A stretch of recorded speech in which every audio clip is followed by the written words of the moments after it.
Hey, what's up, everybody? We are live. Good evening. Welcome to the stream.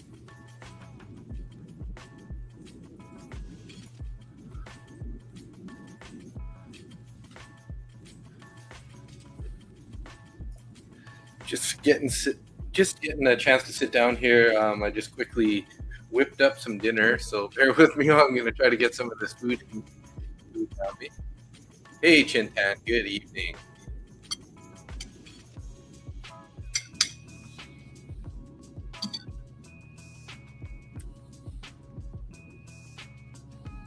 How's your day going?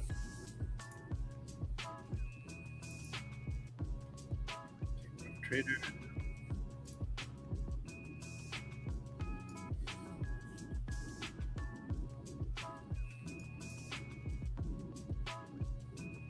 Hey, Delish Borker. How you doing? Super late trading? Are you you're trading up late? Are you referring to me?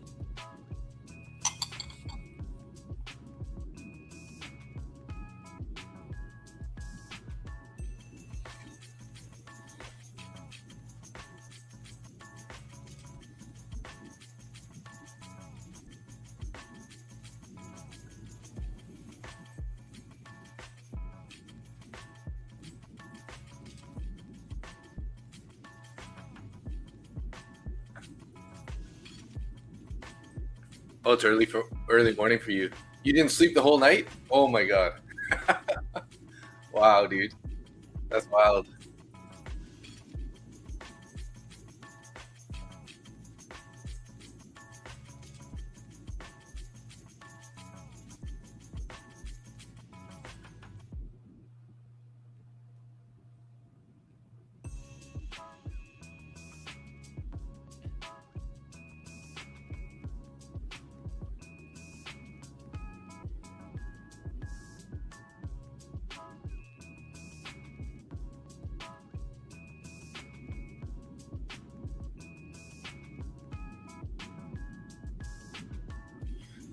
So obviously, just taking a look at the chart here. So we did gap down here quite substantially with this MNQ opened up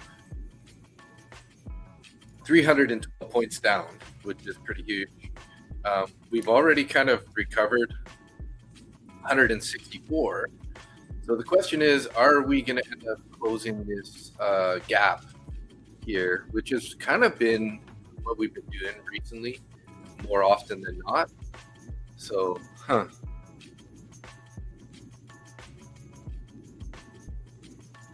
Hey, Tim. How you doing? So that being said, we're still so far away. I can't really just jump in along anytime in here and just think that we're going to make it all the way up to 30. Now, if we can get, say, like above 150 area with some momentum, I can definitely take along and sort of target the POC up there. But you never know. We could end up just sort of rolling over. Take a look at the Bookmap here. We do have orders at 25,100 and some above 125, 150. And then we have some down here at 25,060, which is great. That's 25,057. So it kind of looks like we're getting buyer support at the moment, potentially. We do have some orders kind of trying to peak on at the 25,000 level. So what we could do is one of two scenarios here, looking for some sort of push to break out to the upper side with a big rejection with a wick, which would help us decide that we're going to head lower. Or conversely, we can wait for a pullback sort of down to the 25,000 level to try to find some support before we end up going higher. Let's take a look at the higher time frame here.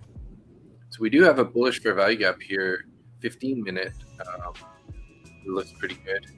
Let's get this minute. Something here that's not correct.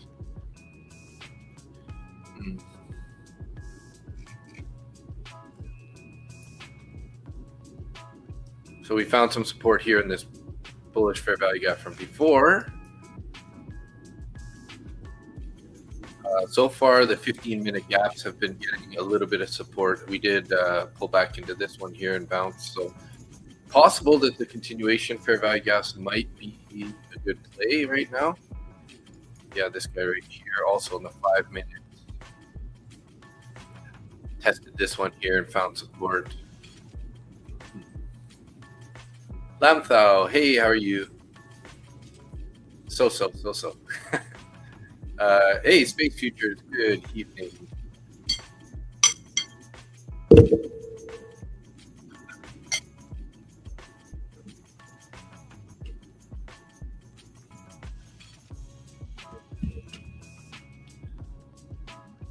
All right. Well, it looks like they had a bunch of orders up here at 25,095 and they took them off. Not sure what's up with that. I'm eating chicken, eggs, and salad.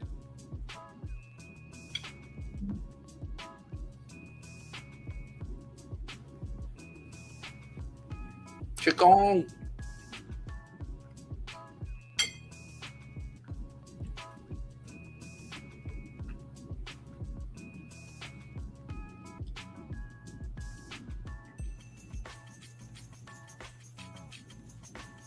Anybody in a trade right now?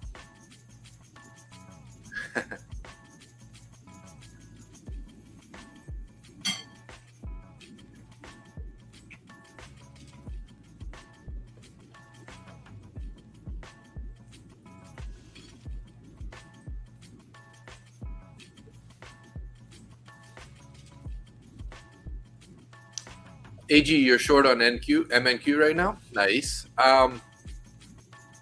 Yeah, what I was just saying a few minutes ago. Sorry. If we can get some momentum here to break up above, this 140 area-ish, maybe 150 even, some like high volume take there, I will definitely be looking to close the gap, right? But if we end up,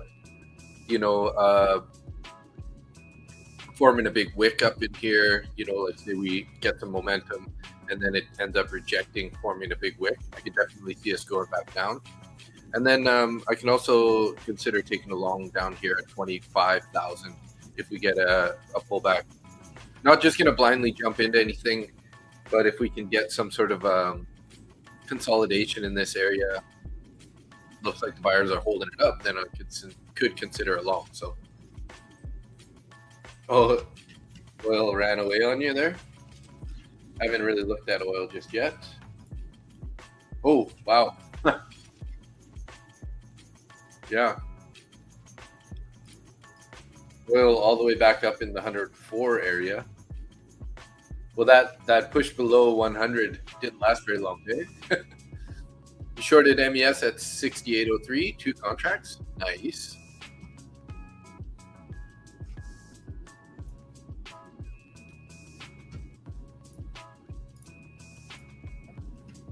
Let's take a look at MES real quick here on the book.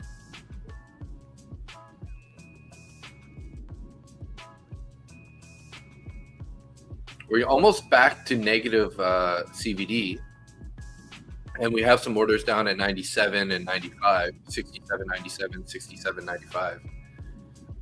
But there is also a little bit some orders above here at 68.07, 68.10.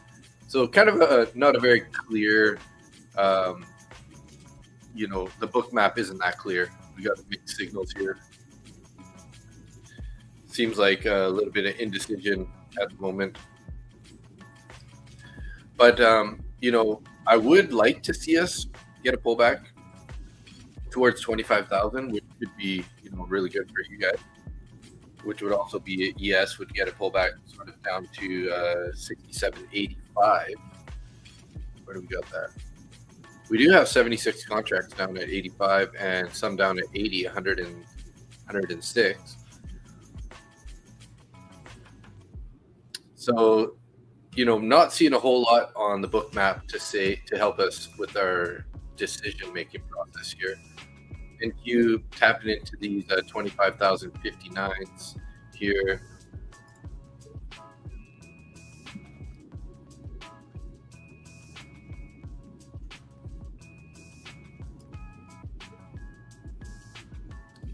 56. We have some orders at 56 here also.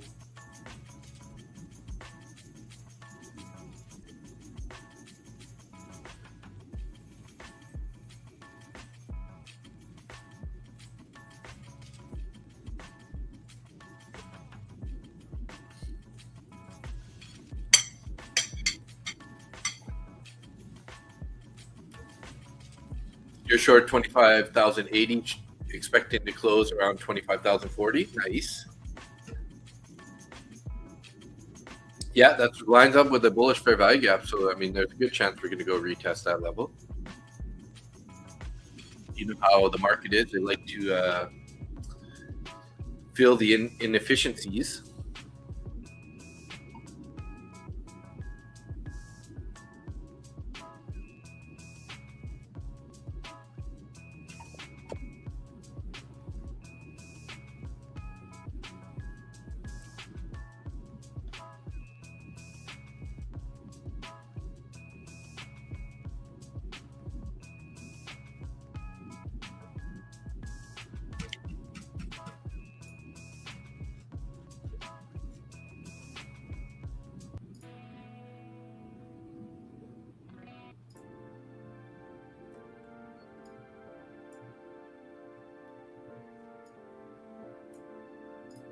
Let's get the music going here. Good.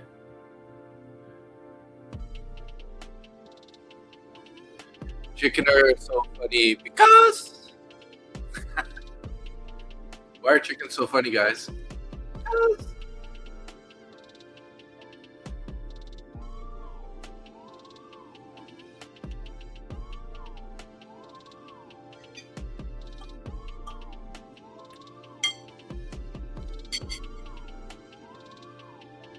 I think Tim gets that one.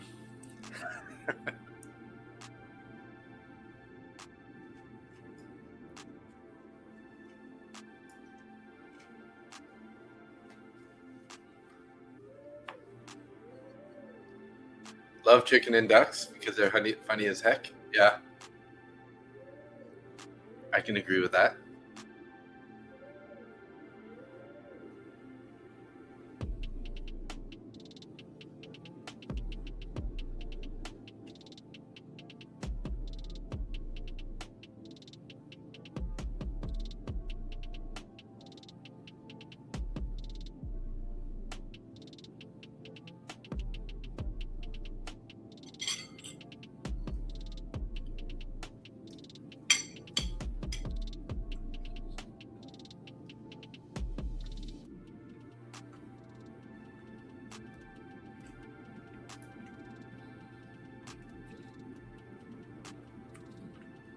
We've been getting a couple organic subscribers, guys.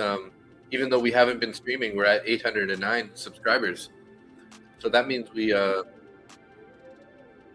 like 3 subscribers over the weekend or something.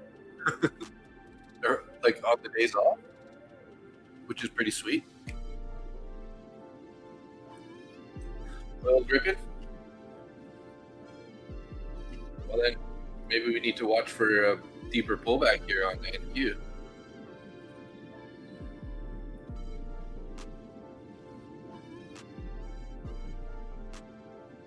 Yeah, oil went from 104.31 to 104.95. The war is very real, and people have no idea how bad it actually is. Yeah. How you doing? Hey, there's Kathir. How you doing? Oil's going to 200. Well, I mean, it doesn't help that Trump was like basically blocking the strait, right? Cueva, what's up? Hey, did you get an upgrade from your last thumbnail? This one is super dramatic, but I like it though. Yeah, I just made I made a new one for Sunday. What do you think? Good or bad? I was thinking about updating the rest of them. I just haven't got around to it yet. I was busy working on a new video. Trump seems to only block ships going to from Iranian ports. Oh, gotcha. You went love right at the open. Yeah, I don't blame you, bro. I would go love too. Long, yeah, I know.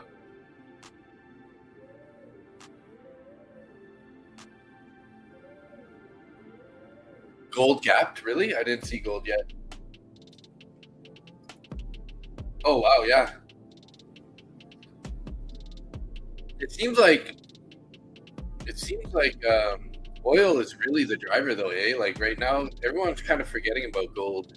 But usually gold is the one that pumps in the war times, right? Regardless, you don't like the orange man. He is a chaos agent. As Polish leader said, he is not a decent human. Okay. I never saw that, but thanks for letting us know. I'm done trading for this market cycle. I have to wait until 4 p.m. tomorrow. Need 800 to get funded. Hey, nice, bro. Good job.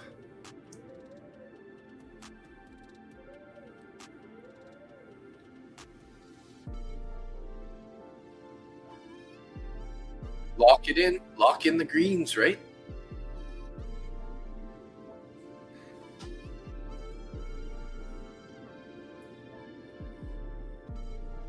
Gold has become a risk asset, I think. It's been selling off lately with equities.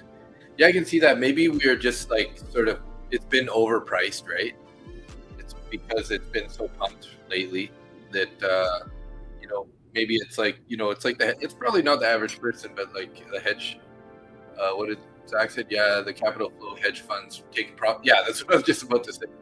Taking profits on gold and buying oil. That's the theory. Yeah, I agree. Definitely seems like that could be what's happening here. I was thinking about taking a little long there at 25,060 level. Didn't take it, just trying to be patient here, wait for this price to give us a little more indication. I mean, so far we're bullish, but gonna have to see. Hey, there's Car. Did you saw gold market open sell dump? Yeah, it's wild, eh? Like opened up at 47.11, dumped all the way down to 46.25. Man, anyone who got in short on that candle, whew, as long as you took profits, anyways.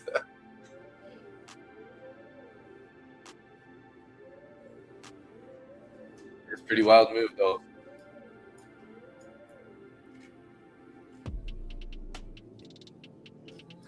Yeah, so I'm hoping for a pullback for an entry to long it, to sort of continue the long move here. But there's always that concern that this could be, what they call a dead cat bounce, right? Where we gap down, we start to do some recovery, but we end up just rolling over and continue lower. Hard to say at this point. That's why I kind of would like to see, either a pullback and finding some support, maybe at the 25,000 level, where we can get in long, or if we can take the 25,150 area with some momentum, 140, 150 on high volume and momentum, we could definitely try to get into a long targeting, closure of the gap, maybe just up to the value area low or previous day low up there anyways. A lot of levels above if we can get back to value, but currently we are obviously in price discovery outside of value, right? So I have been working on a video, guys. I'm doing a introduction to TradingView video where you can see indicators that I use, and also just how to set it up in general, and then how to mark up your trades at the end. So stay tuned for that. Hopefully I'll get that out in this week sometime. But I ended up recording it, ended up being like almost an hour and a half of recording. So it's taken me a little bit of time to get through everything. I'm going to try to get it down to like between 30 and 45 minutes because it's quite a lot of detail in the video. So it's a grind. Yeah, I know. I need to do more of this like evergreen content, like you're saying, stuff that can just like be out there, hopefully get some exposure and long-term views, right? Do you agree if oil keeps pushing and we will dump if we don't fill the entire gap by New York? We typically push down away from it. Yeah.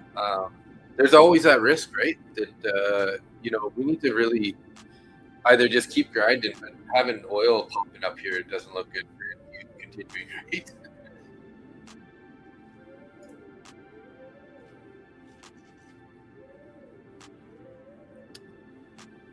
So we'll have to be patient here. Not looking to break the bank or load the bank up, I guess, today.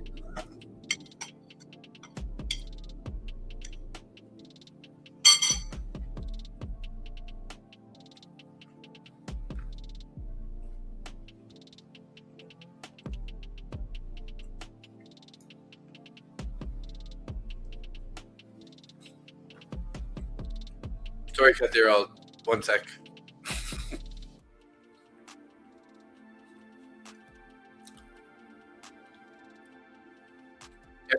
Evergreen content is like they describe it sort of like a tree that just continues growing. So over time, it's like people, more and more people will end up searching and finding it, and then it's kind of like having a staple in your channel that a lot of people come to watch, right?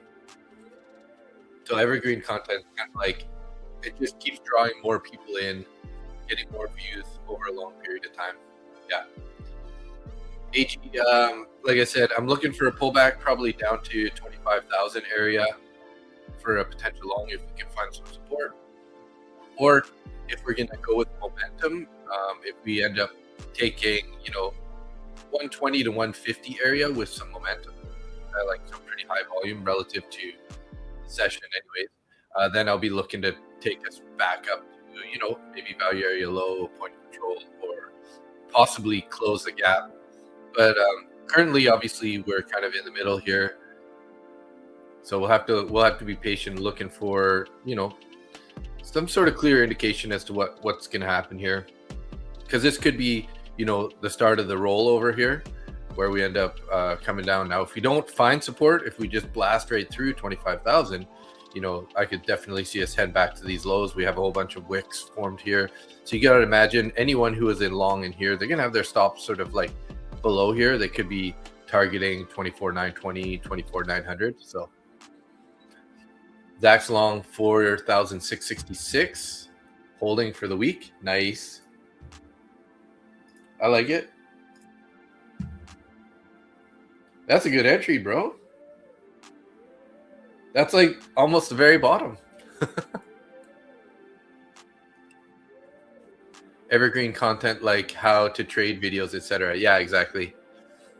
So that's what trading view, beginner trading view, setup, how to navigate trading view, and then also describe like indicators that I'm using, the levels that I'm watching, and then I did go through one trade markup, as in a trade you could have taken on the day, and I just used it from this last Friday, the most recent trading day, for just to lay it all out. So we'll see how it goes. But it's a long ordeal getting this stuff done, because it's like I said, I recorded the video and it was like an hour and a half almost, and then you got to like go through and cut down areas where you made mistakes, and you got to cut out dead air spaces, and you can even go so far as like removing when you say or things like that, or your breaths when you're like in between talking. So yeah, it's an ordeal. How was the hockey game the other day? Oh geez, don't remind me. I'm still can't get over that. So it's a playoffs, right? So it's a best of 3 with the first team that we play, and we ended up losing our first game, which was like a week before the last game, and then we had to play them again this last game. We ended up winning that game 2-0. We were dominating them the whole game. Like, I think the third period they didn't even get like one shot on net. Okay, so then we end up winning that game, and then I didn't know this, but the way that the league sets it up is if it's a tie after the 2 game, they have a mini game right after the end of the second game. So because we won the second game, we had a third game right away after. And basically what they do is they set it up as a 3-on-3 game, and it's sudden death. So whoever scores first wins, right? And then, so we started playing, you know, a couple minutes into the game, a couple of the players, one of their players sort of got in a bit of a pushing match down at the other end.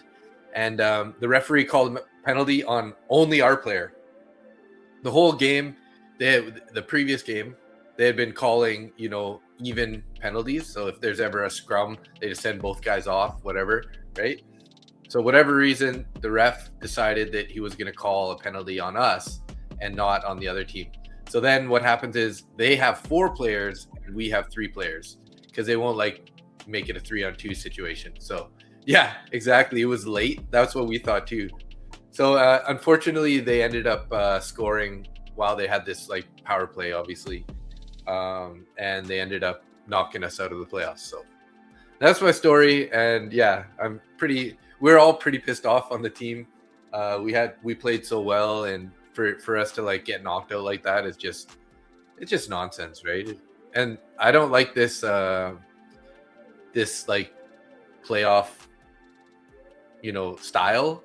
Like, who wants to have a 3-on-3 sudden death to like see who's gonna win, right? Like, they should just have another game. You know, you play 3 full games if it's a tie, right? But it is what it is. We're out, so at least I'll be getting more sleep before trading sessions going forward here. So, but thanks for the interest, anyways. And yeah, I think the ref did want to go home because it was a 9:15 game, so we didn't end till, and we started late because the team before us had a tie and they had to have a shootout, and they couldn't score like for a while, so we ended up starting like almost 30 minutes late. So say 9:45 start. So then like 11 or a little bit after 11 when we finished our first game. And then we had to like play more, so we ended up being like 11:30 p.m. finish. And yeah, I think the refs wanted to go home, so annoying.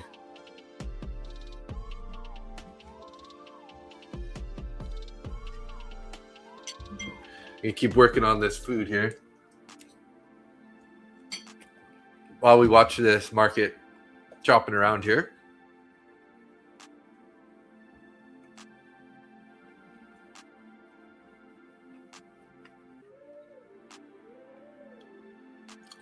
I haven't taken any trades. I had a pretty busy day, so I just finished cooking dinner and then started the stream at 10 Eastern. We've been live for about 30 minutes so far.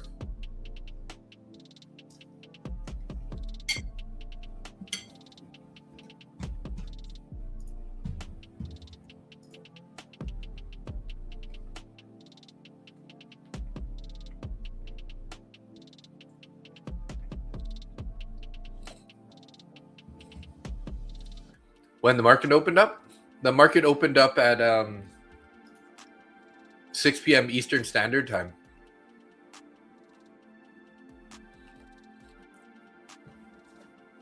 Eric Kim, boot camp? What are we in the boot camp right now? Say what about Trump? He's good for scalpers in Globex Asia session like me. Made 1,700 today. Yeah. Oh, I fed Ralph and Frank before I cooked my dinner, so they're taken care of.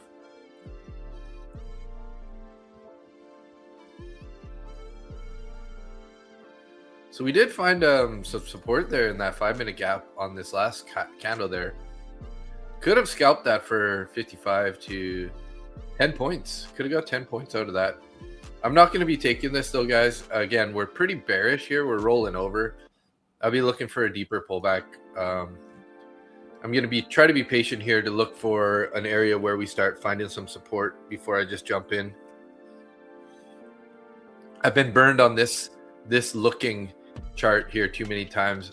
Sometimes they won't respect this fair value gap, we don't have enough confluences lining up here for me to want to take it.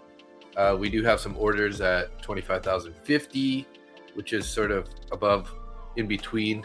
So nothing really saying that you know, price is gonna stop here, right?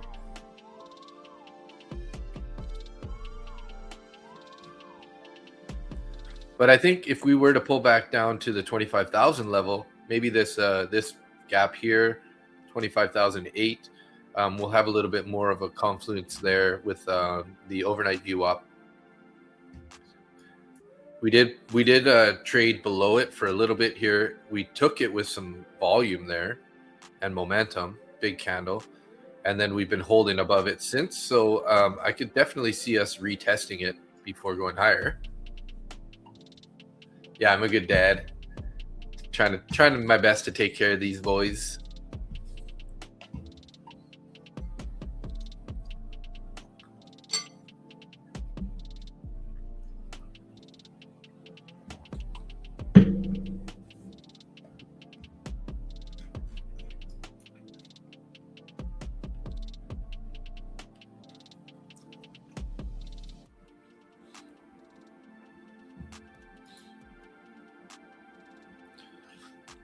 So they did take those orders at 58, or did they take it off?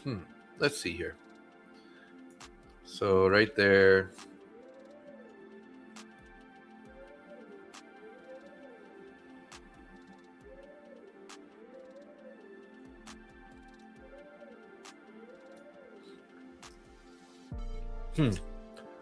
There was about 20 contracts that got bought at 60, but it looks like these orders actually came off before.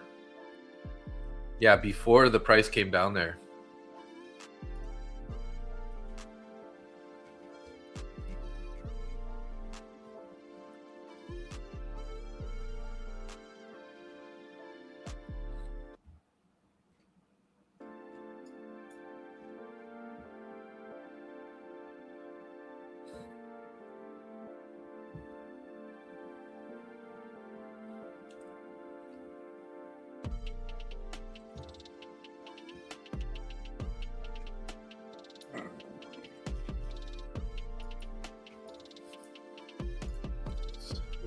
I gotta get oil back on the chart here.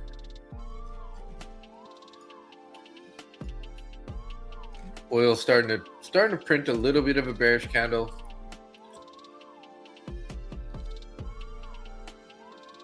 Just be careful, guys. All we need is a Trump dump. He's gonna hop on his favorite media platform and say some sort of nonsense to send the market popping or dropping. Hey, we got 49 people in the stream already. Wow. Welcome everybody. Thank you for tuning in. That's pretty awesome. 14 likes, and we're at 810 subscribers. So somebody already hit the subscribe button. Thank you. I apologize for eating on stream. Sorry, guys. I'll try to get this done here so I can stop chewing on stream.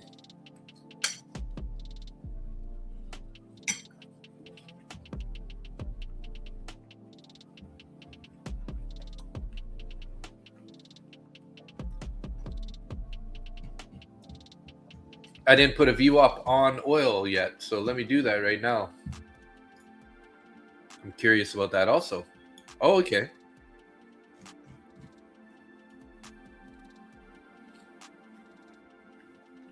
$104.43 area, hey?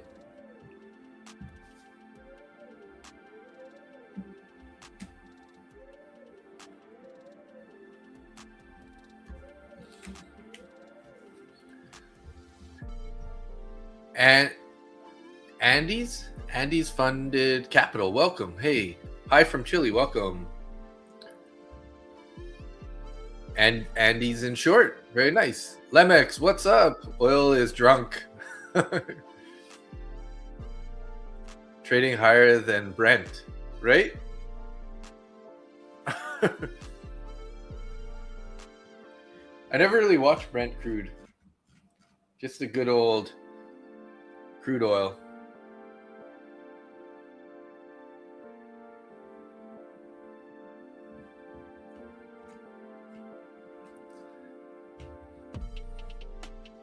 Let's get a Brent. Let's get Brent onto this chart here. Say what's up to Brent. Brent crude futures. Is it on not New York MEX, NYMEX?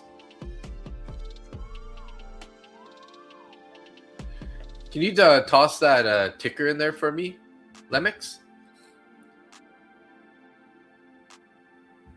Hey, Luis. Yes, I firmly believe in Bookmap, but I was saying a little bit earlier today that today isn't the best day for finding confluences at the moment for what to do with the Bookmap, because we have basically a mixed bag of orders above and below. So now what you can do is you can use these levels as a target rather than helping with your bias on direction, and then just watch chart price action and order flow to decide your direction, and then use those orders that you can see, like for example these 25,100 25,092 area above as potential targets, right? We have some orders down here at 25,050 also. So I'll be waiting for some sort of indication as to what direction we're going to be continuing to, and then using these orders on the Bookmap sort of as targets. You're short 25,050? Yeah, oh, you're short 25,050. Ooh, so you got in there a little bit sort of at the bottom of this range. Hopefully you're not in very big size, because if we do end up getting a bounce here, it's a mixed bag right now, Andes. I'm not 100% sure what direction we're going. Like I said, the Bookmap is showing orders above and below. So my personal bias right now is, if we could take, the 120 to 150 area with some volume and momentum, I'll be looking to go long up to the, potentially the point of control up here, 275 or 45 area, or even 200 level. But personally, I'm waiting for a pullback, so this might be good for you. I'm waiting for a pullback down to the VWAP here. So, I mean, there's a good chance that it's going to go past your price. But I can't really tell you a definitive answer at this point, because with this chop, like, who knows what's actually going to happen at this point, right? It's kind of a flip of a coin right now. Oh, he's short 25,000. Oh, yeah, till 25,050. Sorry, maybe I misread that. Hey there, Sharpie. Hola. Yeah, sorry, I just saw that now. I'm like, oh my god.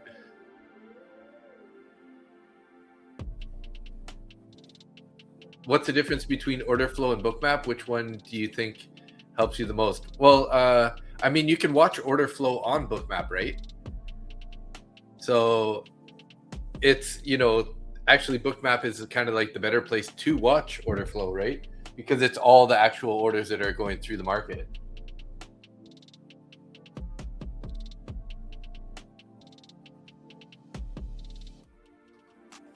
And a good way to watch it is through the CVD here. As if you can watch this little number here, it's kind of hard to see, but when price is going to climb, this CVD will start climbing. And like if you find a divergence, if price is climbing and CVD isn't, that's an indication of a potential reversal. So I like to watch the Bookmap for order flow, because it's going to tell you, going to help you understand where the buyers and sellers are. Like when you start getting reactions, it'll show up really obviously on the Bookmap with these balls. So I have the balls set here, whether they're buy or sell balls, and they're high volume trades, right? So for example, currently we've been having three seller balls here, but we're kind of getting absorbed. So that could be a bullish signal, right? That we're going to go higher here. But like I said, In this price area, I'm not really, it's kind of a 50-50 guess as to whether we're going to go up or down, right?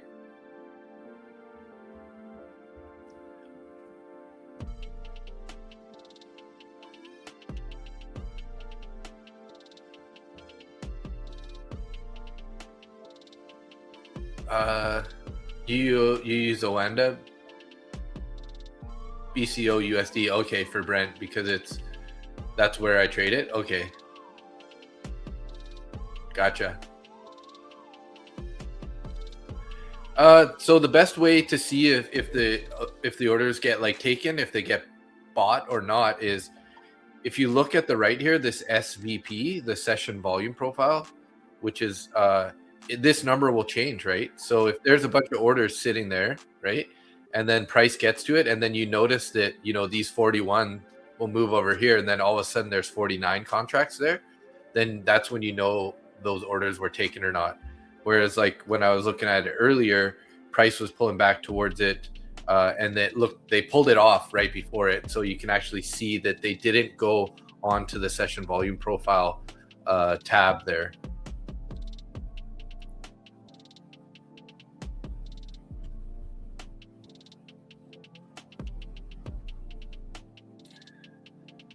So I'm assuming it's going to be the NYMEX Brent crude oil futures, which would be BB, I guess. BB, what do we got? K, or is it M? June, July, August. Looks like June.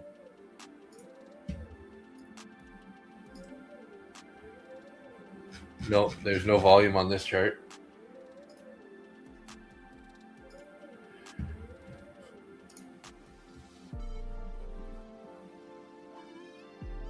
How long did it take for me to be efficient to read the Bookmap?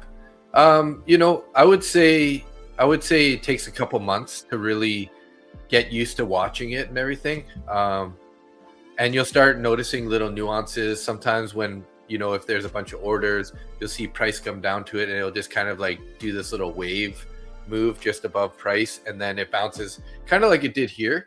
We ended up taking those orders at 25,058, but it'll do this like price action here and just hold it and then just bounce off of it. So that's one way that you can look at it. Sometimes when there's a huge block of orders, that can actually be resistance. I've used that for like to protect my stop loss before in the past. And then just looking at the CVD, you know, if price is climbing and CVD is climbing, that's good, right? Because it just says, you know, the buyers are stepping in, right? But if price is climbing and CVD is going down, that means that the buyers, the sellers are passively absorbing the buyers, right? And that could be a nice little reversal. And those are kind of the main ways that I look at it. But to be honest, the majority of the reason that I use Bookmap is to help me find the targets, right? Because you know, if there's orders up at 25,100 and you have a reason in your chart layout as to why you want to be long, then you can target those orders above or below.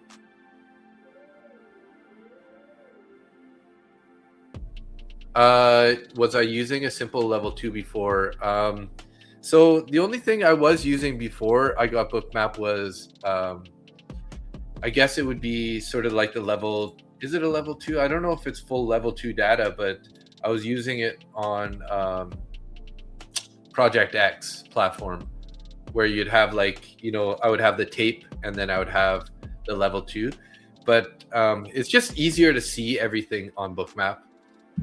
So if you got to pay for level 2 on whatever platform you're trading, it might be worthwhile to just get Bookmap.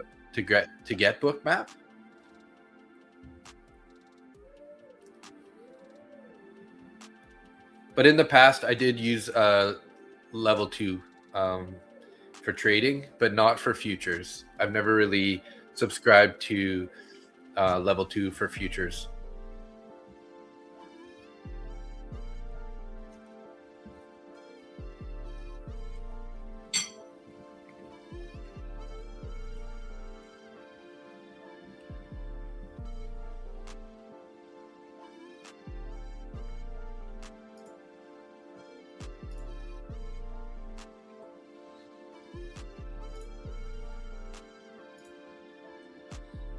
Hey, Louis, you're welcome. No problem.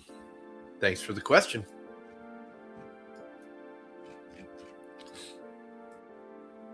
Without you guys, I'd be so boring. I'd just be sitting here going, what do I talk about here?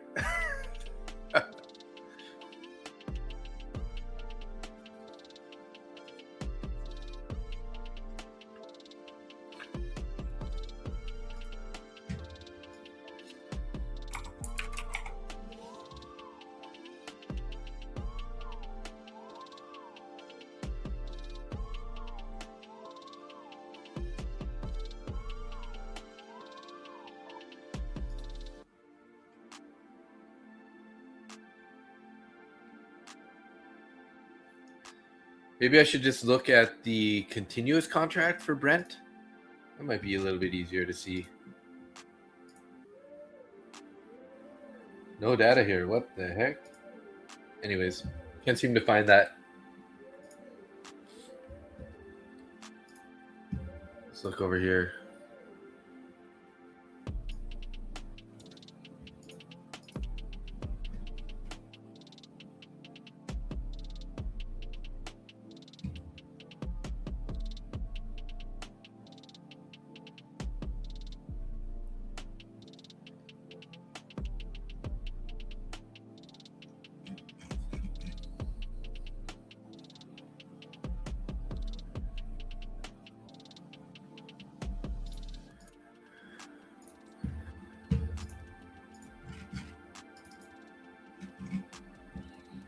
Hey, Lone Wolf. How you doing? I'm pretty good, thank you. Have you did you take your dogs out for some more training or some more events lately?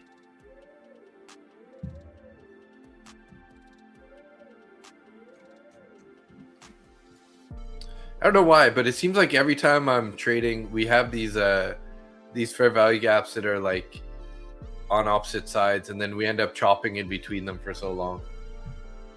I guess that's just because that's the time of day that we've been trading on these live streams here. Took them out for a self-wash today. They're smelling pretty good. Nice. Yeah. We have Bosley's, which is a pet food store here, and they have like those self-wash stations there. It's kind of like elevated and pretty good. So I don't take Ralph. I do him in the bathtub here, but when I rank the Great Pyrenees, the 150-pound dog, I take him there. So because he's a big guy, he needs lots of space.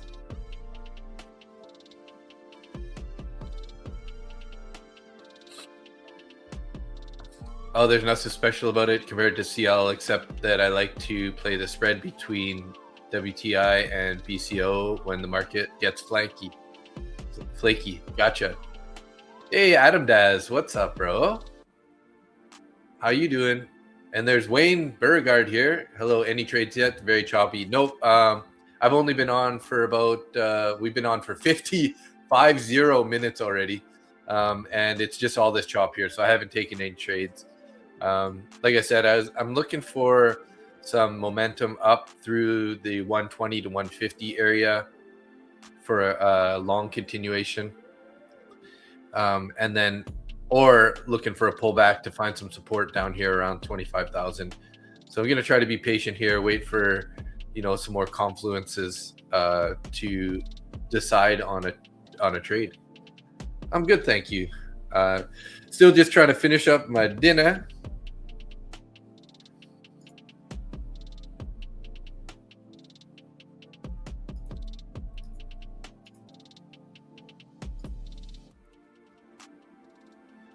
Almost done.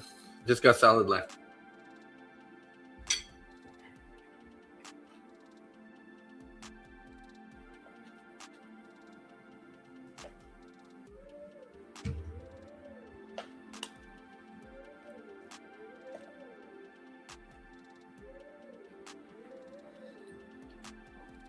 You're going to put Panda's entries for the upcoming scent work trial? Nice. Yeah, a cooking channel? Yeah.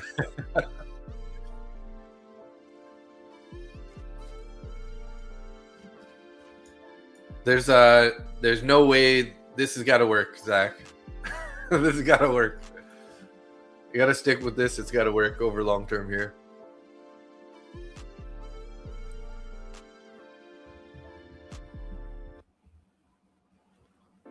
So JD Vance on Iran, no deal yet. We go back to US without a deal. Okay.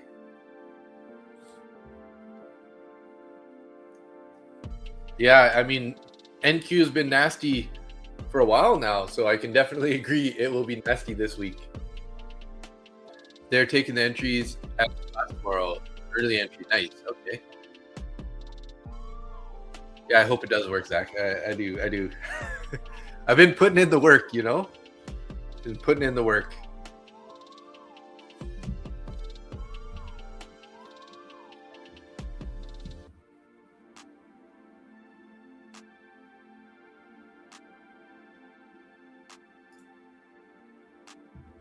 So I don't know if you guys remember, but I think it was last Sunday? Yeah, I think it was last Sunday when I was streaming. I went on X and I showed some Chuck Norris video, AI videos where he was like kicking people in the head and stuff.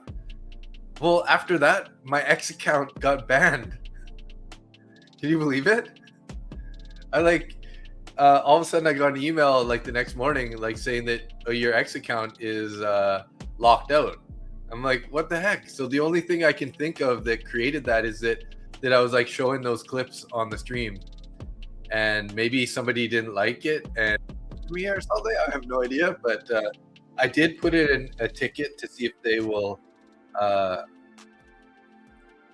reinstate my account. But so far, it looks like I lost my X account, which sucks big time. Ralph's doing good. Thank you for asking.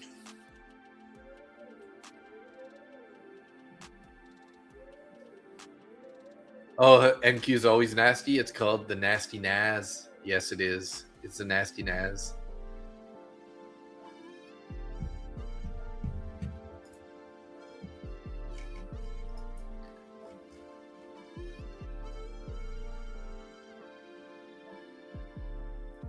You want to see Ralph? He's downstairs on the couch at the moment. I'll tell you what. As soon as I finish this salad, I'll go grab him and I'll bring him up. We can say what's up. I'm sure he would like to be hanging out with Dad, you know.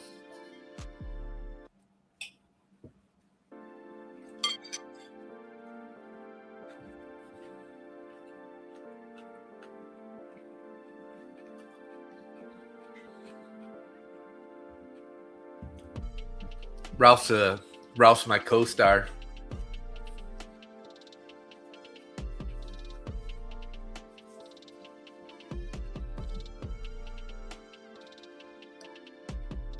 So we did get a couple buy balls here. 121 contracts at 25,070. 52 contracts at 25,073.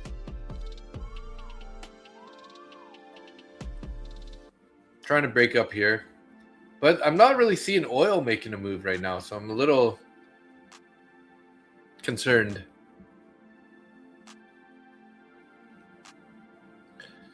Do you have to select Global Plus? I think I only got Global. But then the data package, you want to get the bundle data package. Global Plus gives you like access to more indicators. But I don't really use many indicators, if any at all. I'm just more interested in seeing, the levels and everything. So if you get Global Plus, then you can add things like iceberg orders or they have other like kind of like built-in indicators.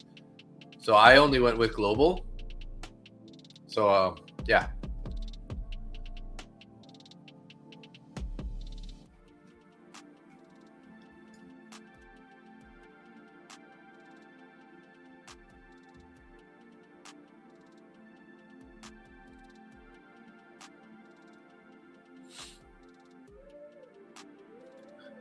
Started to see some divergence between NQ and oil on Friday afternoon, but see if it means anything. Yeah.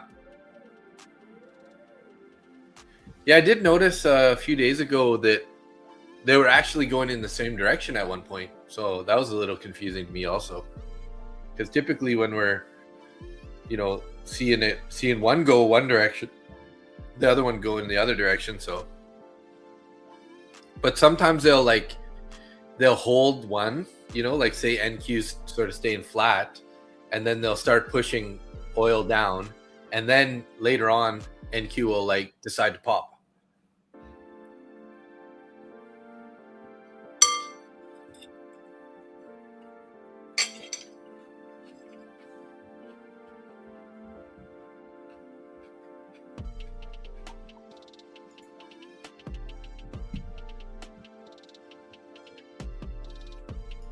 So any of you guys edit videos?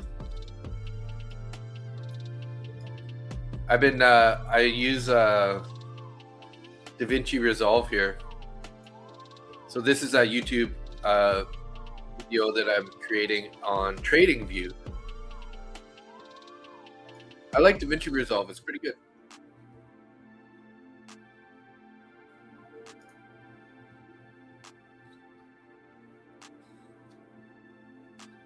Or market looking 4 months out and oil traders concerned about contracts. Yeah, it could be. You use it for Pandas videos? Nice. Yeah, I mean, it's a free one, and it's got everything you really need. So again, here we're pushing up a little bit higher on NQ, but oil is not really rolling over yet.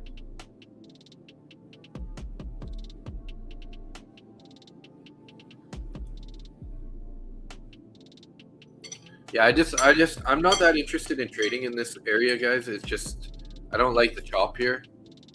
So far, we've kind of like keep going up to the higher area at 25,080 to 90. And then we're going back down to 58, then back up to 80, 90, and then back to 58. So hopefully we'll get some sort of momentum here pretty soon.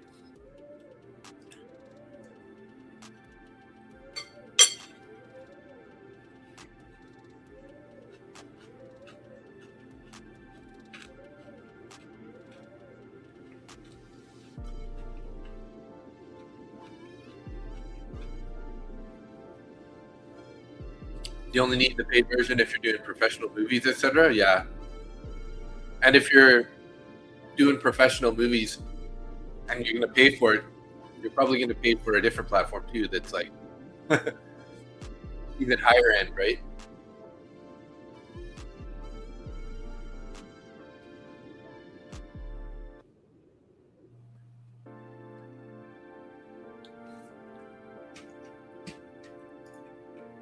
Let's get some other music going here.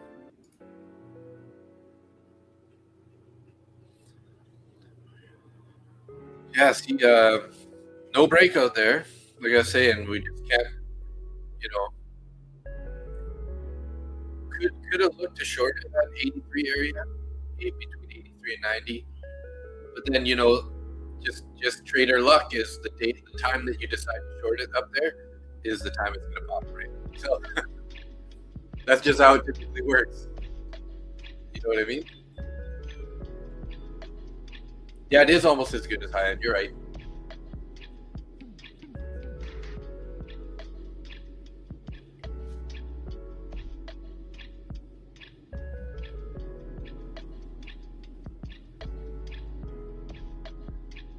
I just got a ring notification. A couple people are coming out to the egg stand at the front of the house, but unfortunately, I don't think we have any. We don't have any eggs in the egg box right now for anybody. So, wow, guys, 81 people in the channel right now. What's up, everybody? Welcome, welcome. If you're new to the channel, my name is Dave. People call me Butcher. I love futures trading. And more so, I love the community. I love you guys hanging out, chatting. Not trying to make a bunch of money on these evening streams. You're better off to trade London or New York or try to make a bunch of money. But hey, hopefully we'll be able to find some good trades here. But if you guys are looking for a community to join, I'm going to link the Discord in the chat here, and you guys can join if you want. It's a free Discord, just a community that we're building. I think we just broke 100 people, so it's a small community still, but hey, we're growing. And if you want to get in early and watch us grow, we'd love to have you. So 24 people online, 75 people offline. So we got 99 people in the Discord. Who's going to be number 100 here? Are we going to get a new person to be number 100 in the Discord?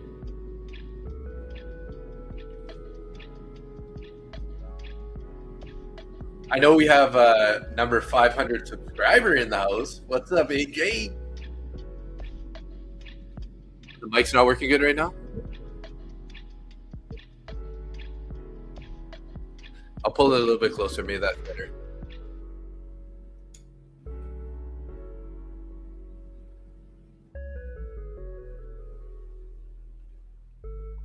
Microphone check, microphone check.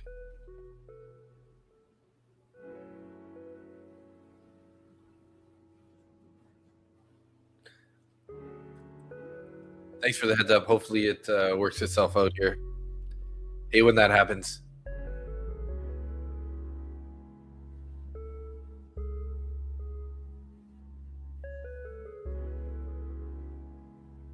It could be because I was looking away and having the mic too far away. So, hey, thanks, Hobby Man. It's better closer. All right.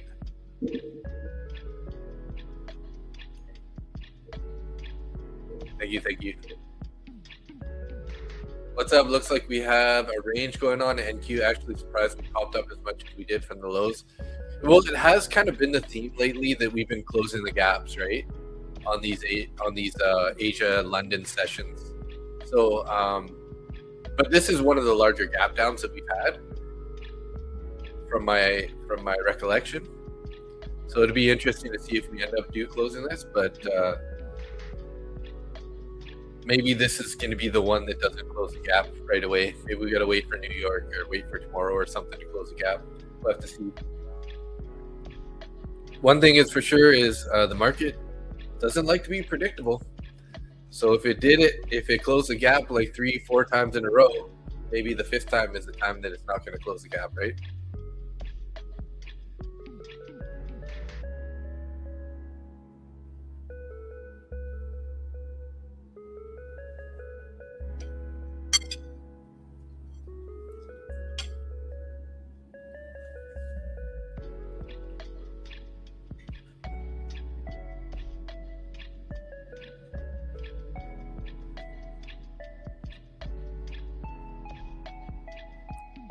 You think the free version is just as good as Adobe Premiere, maybe even better? You know, I subscribed to Adobe Premiere for almost a year, like a while back, and it's pretty nice. All the like added things that you can get with it, like all the little add-ons and stuff. But yeah, I agree. I like DaVinci Resolve a lot. So.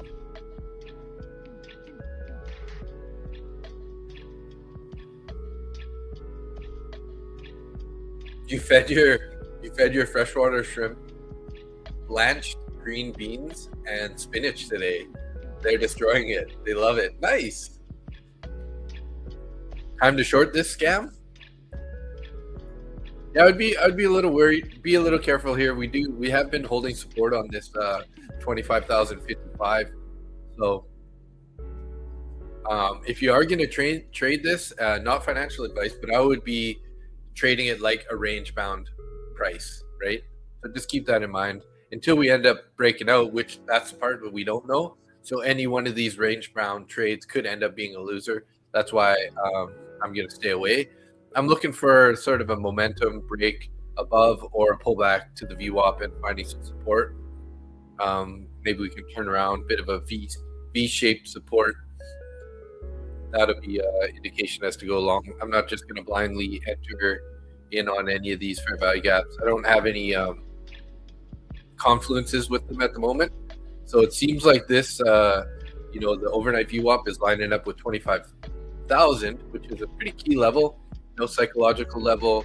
We have a fair value gap there, and the overnight VWAP. So I'm looking for that type of area to enter, right? That we're going to have, you know, a higher chance that it's going to be a successful trade.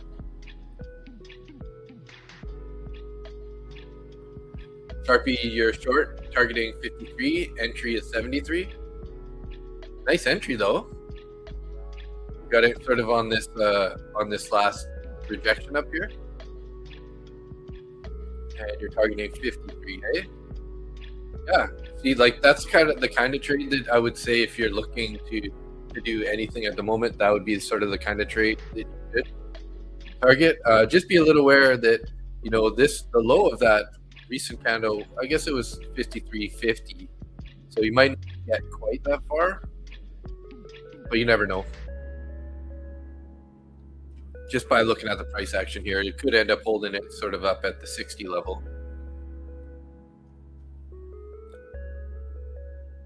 Still short till 25. Yeah, 50. You want 50? Yeah, I mean, again, we could definitely head there, right? Just we've been showing support here sort of at the 55 area. This previous wick, this wick back here did get down to 51. This one sort of got to 50, I guess it's 53, right?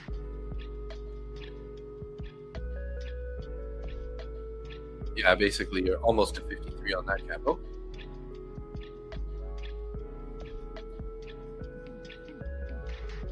But it's not unrealistic to think that your TPs are going to hit for sure.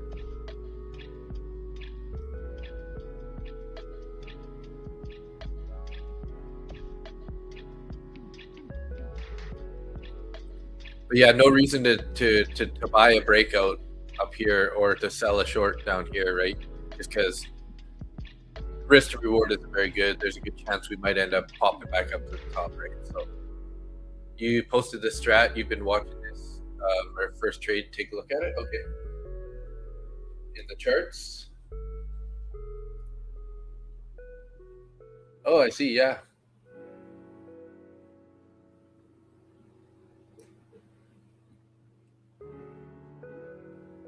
So it bounced off the red line, and now you're looking for 53, which is the green line below. Okay. Hey, looks like you're gonna get it right here. Keep going, boys. Let's go.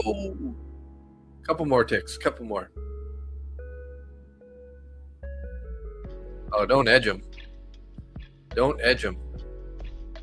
This is 53 here. It's gonna touch this here. We do have orders at 50 and 40 below.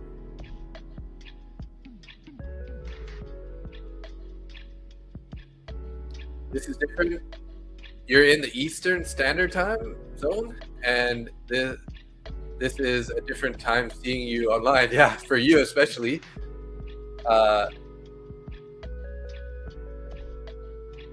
Come on, break 50 looking for group. Yeah, I mean, this is typically the time that I stream, but I think your time is just so different, right? Because normally you're 2 hours behind us, so it'd be like 6 p.m. right now for you, right? And instead it's 11 p.m. Eastern Standard Time. Come on, NQ, let's hit those TPs. I want to see you hit 50 here. I'm rooting for you guys.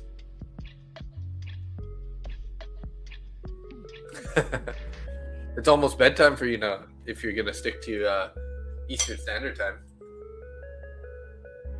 Florida, welcome to my Eastern Time. Nice.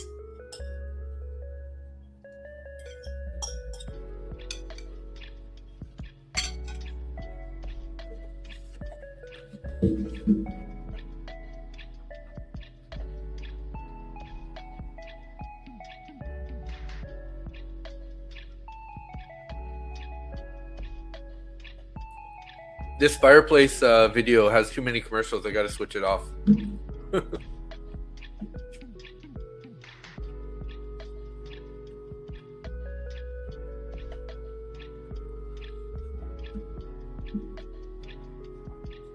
Oh, you're in Florida for a cheer competition? So you're doing like Oh, Universal Parks, nice. Yeah, definitely find some time to trade. So you're a cheerleader? I'm assuming it's for your kids.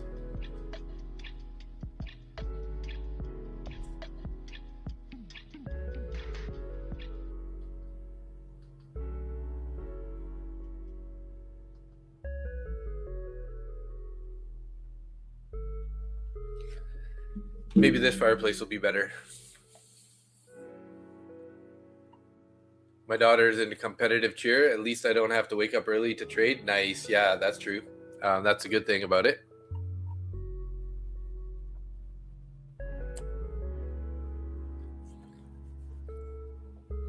Paldo Futures probably going to pull to 25,000.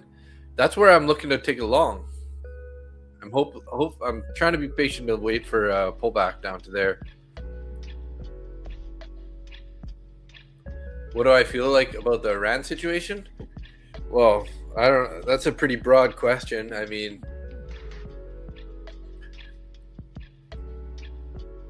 it's, you know, obviously if we have these it's, I don't really know what's true, right? Like we hear a lot of things saying that, you know, Iranian people are happy, and then we have, you know, that some of them aren't happy. So it's kind of like they are known as the people that have the most terrorist threat in the world. So in that sense, I'm for them kind of like stopping the nuclear activity if that's the case, right? But yeah, I don't really you know, I'm not a big person into like liking war or anything. I don't think it's good, but sometimes there's no other way to deal with things, right? And as per the market, who knows, right? We just got to wait for a Trump tweet to change the future of the market, right? So everyone's guess is as good as mine right now as it pertains to the market, you know? Just put yourself in their shoe and you'll know. Abba Sultan, hey, thanks for the comment. What's the indicator on the left side of your chart, blue and yellow lines? Oh, this one here. That's the visible range volume profile. So how that works is basically whatever candles are on your chart, it's going to show you where the majority of the contracts are traded. It's like a volume profile, but it's like a live one. Nobody going to be, yeah, exactly. That's kind of the catch 22, right? Abba is like, yeah, maybe they want a regime change, but they also don't want their houses to be blown up by war, right? And their communities all screwed up. So it's such a catch 22, right? You hate trading in this volatility? Yeah, I mean, accounts are made and broken in a matter of moments in this market, right?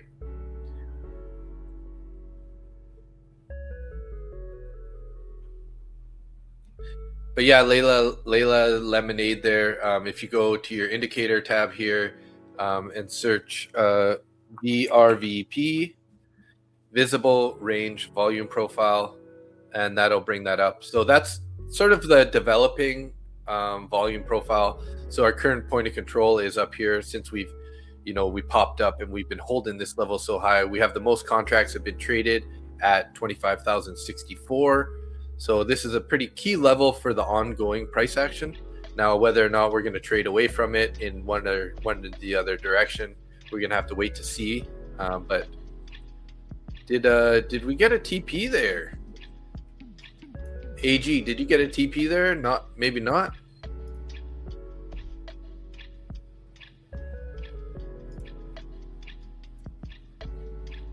Just ain't right. What's up? Everybody, just ain't right in the house. He's talking directly about the market because it just ain't right.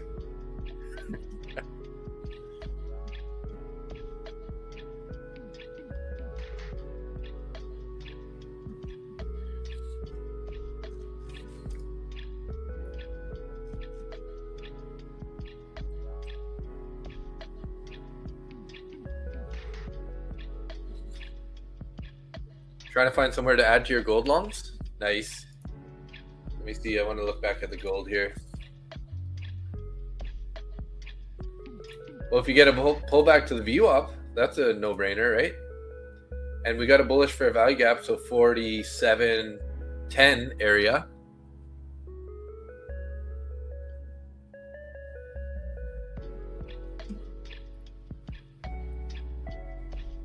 Yo, Jim Blab, what's up? That just ain't right. So you're not looking for a deeper pullback, Zach? You're just looking to sort of grab something relatively close to this price?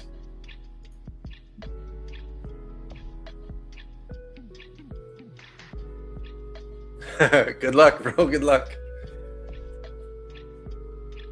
Oh, you exited at 56? All right, Sharpie. Nice job. Nice trade. Yeah, don't be a D for a T, right? Hey, whoa, 98 viewers. Holy smokes, guys. Thank you, thank you. Appreciate that. Yeah, that's one of our highest amounts of viewers, and it's all in YouTube, where typically before my X channel got taken away from me, I would have 15, 20, even up to 40 or 50 people watching in there. And now they took it away from me. Just ain't right. You're definitely on the wrong side tonight, trying to short and lost one TPT Pro account. Oh, that sucks. Those are good accounts. That sucks. Sorry to hear that. I would hate to feel that pain, but you'll get it back. Check out Lucid Flex accounts. They're very similar if you're looking for a different firm, because they have once you're funded, they have no consistency, and 5 days to pay out, though not everyday payouts, but it's not a bad thing. You have to work in the morning. Good night, all. See you in the morning, Dave. All right, Tim. See ya. Thanks for saying what's up. Hey, Wayne's in the house. I was just talking about you a couple days ago, Wayne. Said, what's going on? I haven't seen Wayne in a minute. But I think you had to, like, were you going away or something? I thought we're trying to remember if you said you had to, like, go on, if you're going on vacation or something, you're tied up with something. Yeah, dude. I mean, I have 8 TPT accounts that were pros. So put it that way. Although I got to admit that 5 of them were lost all copy trading at once. So I consider that as one loss. But so that's about 4 total accounts that I've lost. But it's really is 8. And that all happened the start of this year, early 2026. The regret. The regret is real.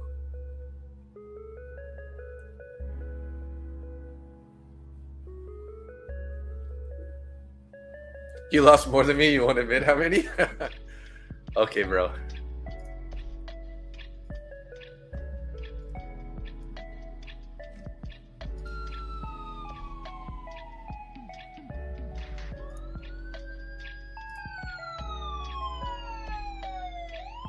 We're getting some green delta. Yeah, you're right. We are getting some green delta here.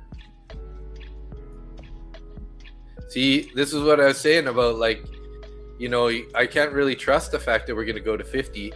I mean, we might just do a little bounce manipulation here before we go down to 50, but so far price is just saying it's going to be stuck between this ranges. So I would be longing around 55 and shorting around 85 or 80-ish to 85.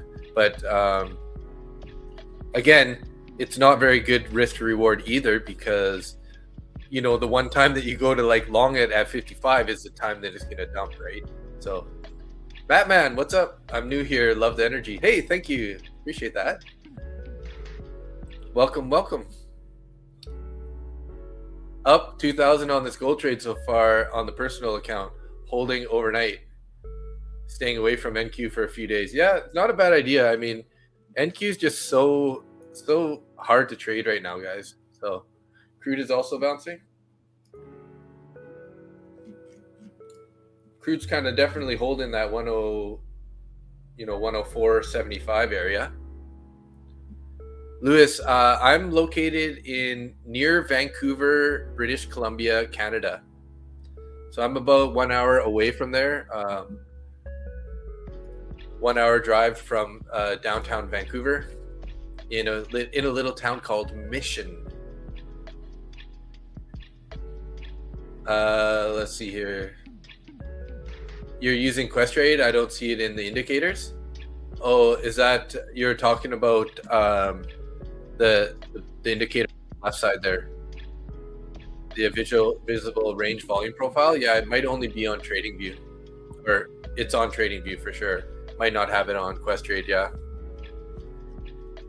I do all my charting on TradingView. It's kind of where I think it's the best. So, hey, Sebastian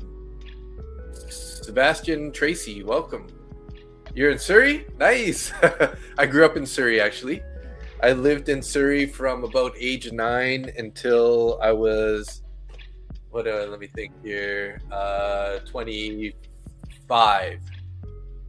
And then I lived, 25. Yeah, from about 26 years old, I lived in Surrey, and then I moved to Maple Ridge after that for about 10 years. And then now I'm out in Mission.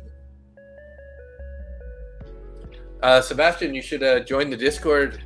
Sometimes we're going to do a trader meetup in the Lower Mainland, and or potentially heading down to Seattle to get some of our American friends to join up. So I'll toss the Discord in there if you guys want to join. Let's see, did we get a new join in the Discord earlier? Because we were one person away from 100.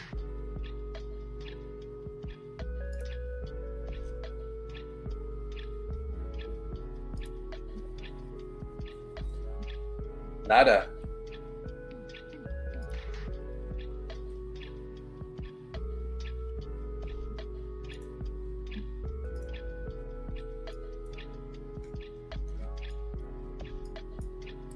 Okay, well, hey, they're trying to invert this bearish fair value gap here. They just peaked through the top there, and we are getting some more green CVDs climbing here. We've got some pretty high volume on this most current candle, or at least high CVD.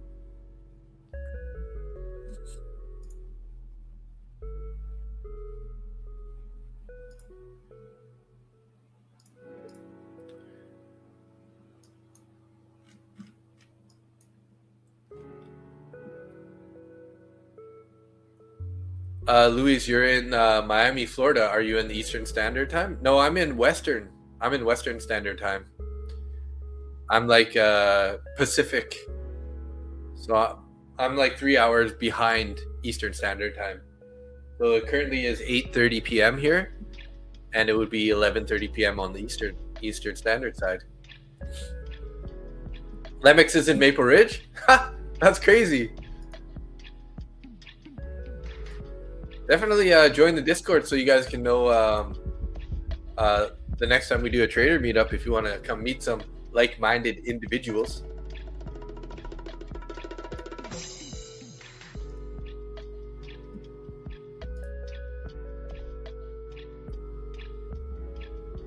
CVD confirming for ES for you, because I don't see it confirming this move up for ES.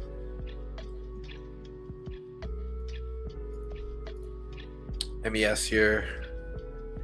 Yeah, it's not as strong on ES as it is on NQ at the moment. And even that push on NQ there doesn't necessarily mean that we're going to break out and go higher here. I'll still be waiting for the actual breakout, but this could be sort of the start. We did get some buying volume recently, 58 buying contracts at 68.04.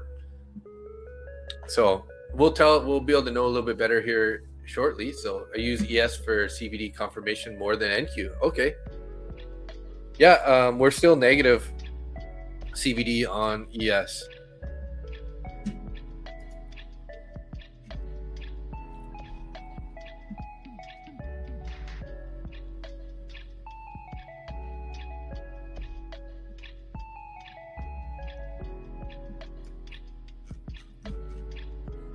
But we got a lot of room above, guys.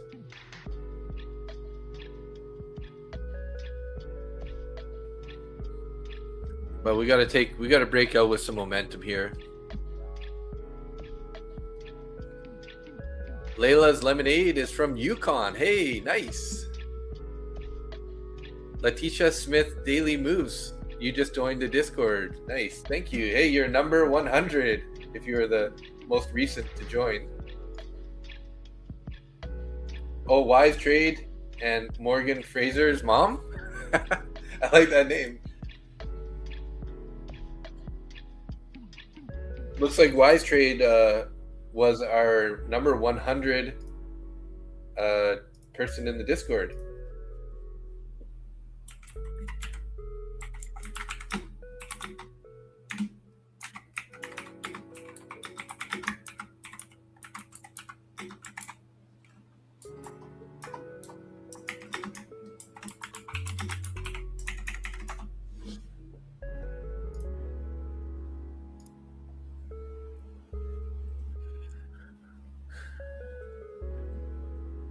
It seems one more dive lower before filling the gap. Yeah, I mean, we kind of need a sweep, right? We kind of need, like, they need to build some, if we consider this accumulation, right?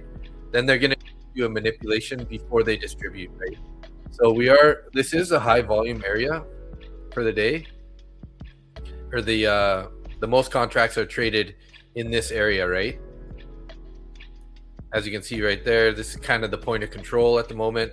So that means, like, if they were to dip us down, maybe back down here and then start recovering, that would give us, the liquidity and, potentially the momentum, sort of like a slingshot to get us to go up towards the gap. Whether or not we close that, in the Asia session or London, hard to say. It is pretty far away, right? Like, we're still looking at, look, to close that gap is 240 points. Right, so whether or not we're going to do that, maybe we'll end up closing it in the New York session. So, if we end up getting above the previous day low or near the value area low here for New York session, then I would say for sure we're going to close that gap in the New York session. But I would want to see us getting above 150 area, which happens to line up with the 200 EMA. That would really solidify the buyers. But at the moment, we could just end up consolidating a bit here and then rolling over. I'll be looking for support here around 25,000 for a potential long, and then also see what happens up here at the 25,150 area. Oh, Sebastian is Wise Trade. Nice. Thank you for joining.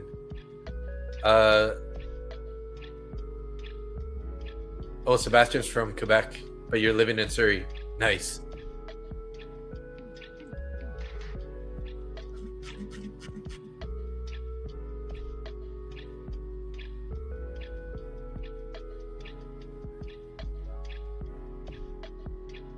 Bouncing, so it's hard to long here.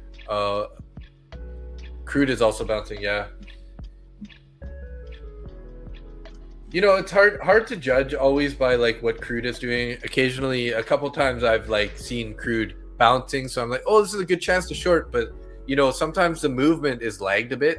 So unless it's like a really explosive move, it doesn't necessarily like tell you to go long or short, right?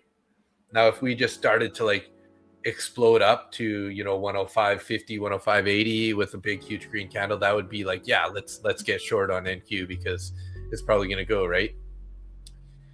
Eric Kim just got into shorts at 72 in that channel.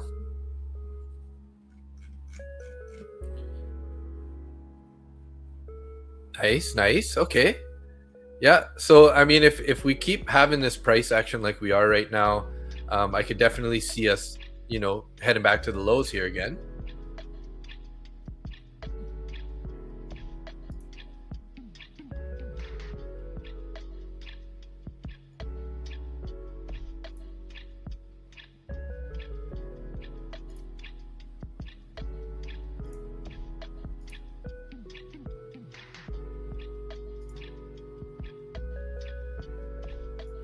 Sort of like this.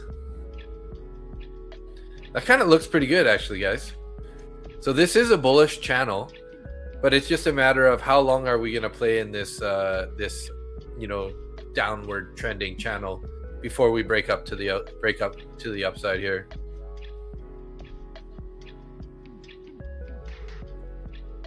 This is why you trust ES CVD more. Good point. Good point.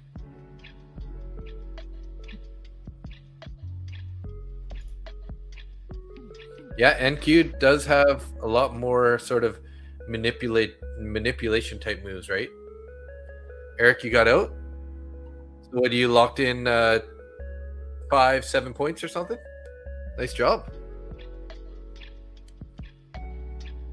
Yeah, it's like a bull flag, yeah.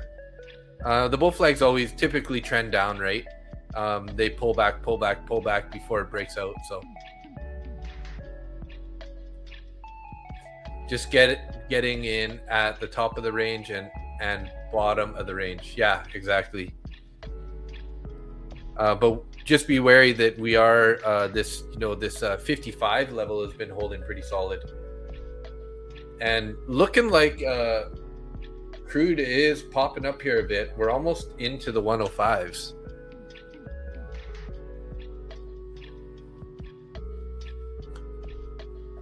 You figured that the no ceasefire deal would make the market go lower. It didn't. It did go lower though, Justine, right? That's the problem, is we gapped all the way down, right? So like you're right, we definitely did go lower, but it's just a matter of, are they going to continue lower? I don't know. The trend recently has been showing that every time we have a gap down, we've been mostly heading up and filling that gap in the Asia and the London session, right? You want much lower, yeah. Nice. If we get below the overnight VWAP, I could definitely see us heading to the lows here at 24,925 area. But if we can hold this 25,000 level, if we end up getting a deeper pullback, that would be killer move. So you know what, guys? I'm actually gonna put a contract. I'm gonna put some orders here, just in case we just have some sort of crazy wicking price action down to the 25s. So let's see. I'll go with this fair value gap 25,009.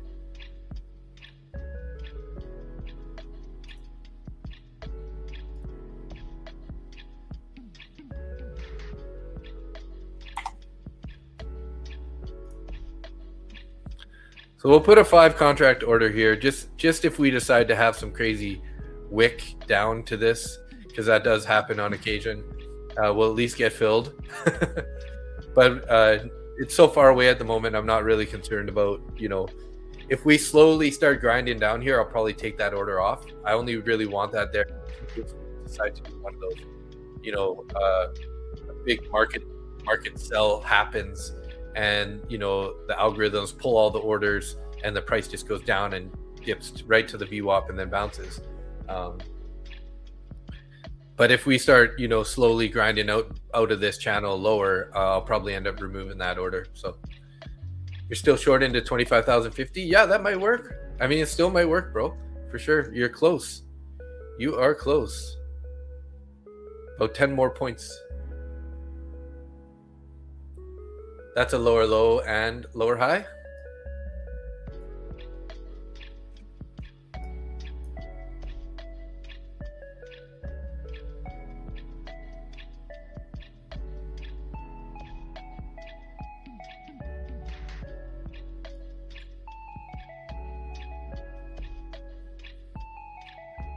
You're getting tired? Yeah, you're getting tired. You're getting sick of being in that trade, Andes?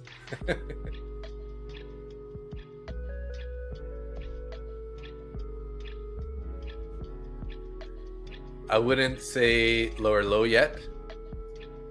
Yeah, I don't know if it's really a lower low just yet. Our protected low would probably be, well, what did we do? Oh, I guess because this was our high, right? And we made the low. So then our next high is actually this guy. So this is kind of our protected low, right? Would it be a protected low? So we break this area, go.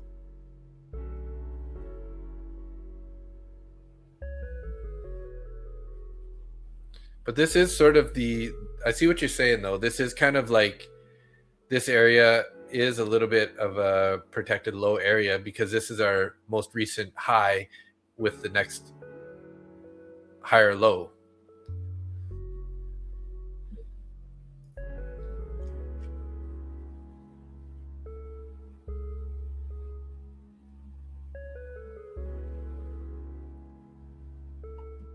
Yeah, I see what you're saying, Lilish. Because if we had, if we have this as a high, then we made a new low there, and then we took that high. So this is kind of our new high. So then our biggest pullback so far has been to 55. So if we end up taking that is, is that a change in structure? I don't know, possibly. Where's Zach Arbucci when you need him? He's a master of this stuff.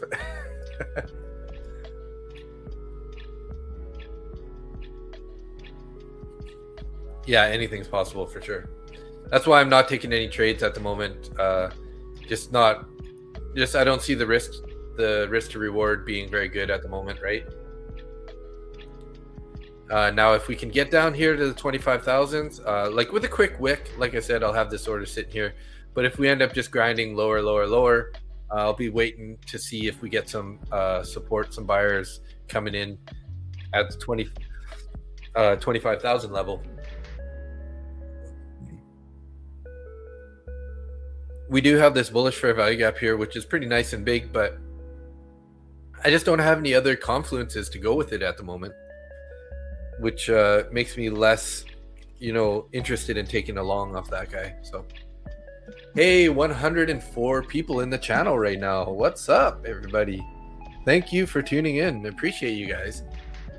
If you're new to the channel, definitely hit that subscribe button and hit that bell notification so you can see when we're live. I do trade live evenings, Sunday, Tuesday, Thursday evenings. And then I also trade live Monday to Friday for market open on the New York session though. We're up at 824 subscribers. So thank you for everyone who did subscribe. And obviously thank you to everyone who subscribed in the past. Can't forget you guys either.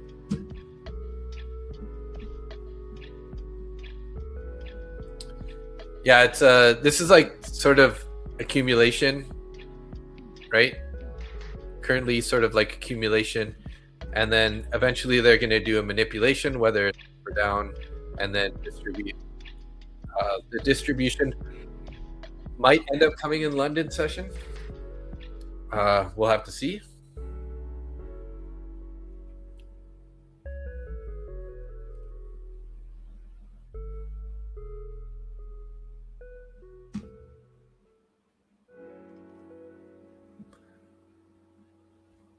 Yeah, that's exactly why I'm waiting for that, AG. If we get down there, I'm not gonna, like, I have this order here now, but like I said, this is only if we get a quick move with a wick.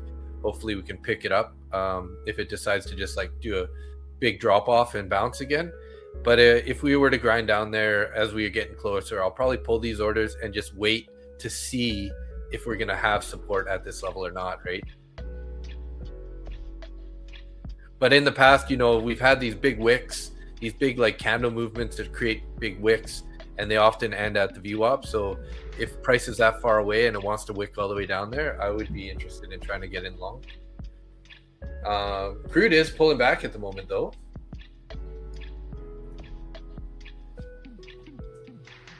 I just got to use the bathroom, guys, real quick. I'll be right back. Sorry about that.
I'm just gonna run down and grab Ralph. I'll be right back.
It's over. Everybody say hi to Ralph. Hey guys.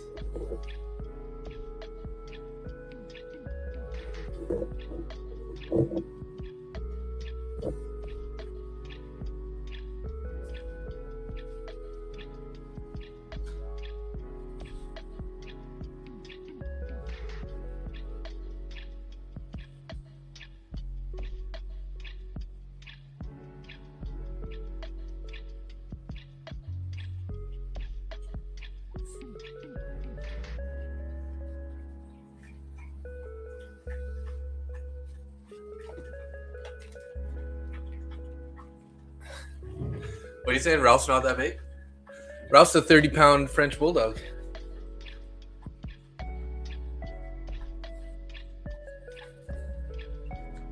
A sturdy boy.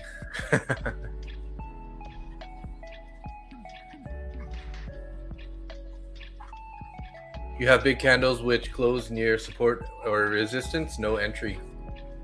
All right. ES CBD still not confirming this upside move. Interesting. Well, look at that. We just turned around again. Oh, I have no, that's Frank. I have another guy down there, the Great Pyrenees.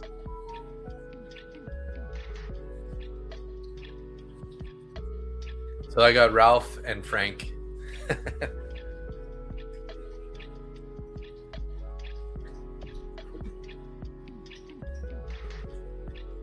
What do you call those lines to draw in your trading view, please? Which ones are you talking about? The like this channel, or are you talking about these lines up here? Or are you talking about the VWAP, like this red one?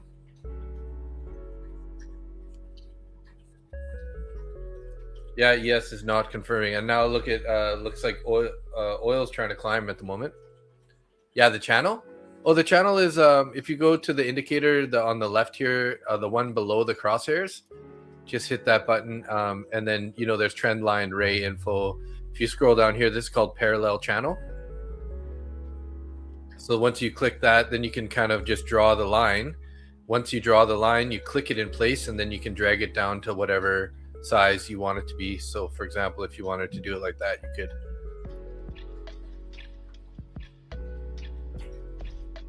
Just a parallel channel. Second little toolbar on the bottom here, trend tools. We got lines, we got channels, pitchforks. Hey, you're welcome.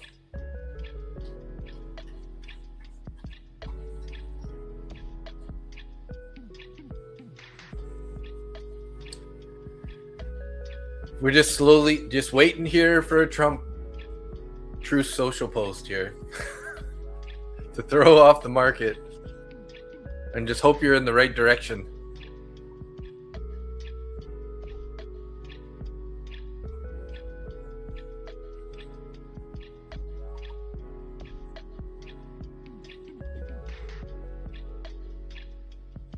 Hi, Ralph.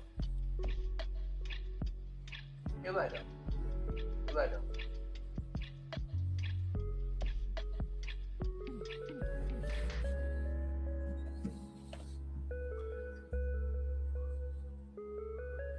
Wow, 102 people in the channel. That's pretty good for a Sunday evening stream. It's been a while since we had that many people in the channel. I think it was about 4 or 5 months ago was the last time we had like over 100 people in the channel. They were all on YouTube. So thanks everybody. Appreciate you guys being here. And 825 subscribers. Very nice. We're hoping to get to 1,000 subscribers maybe by the end of the month. Maybe. Okay. You okay?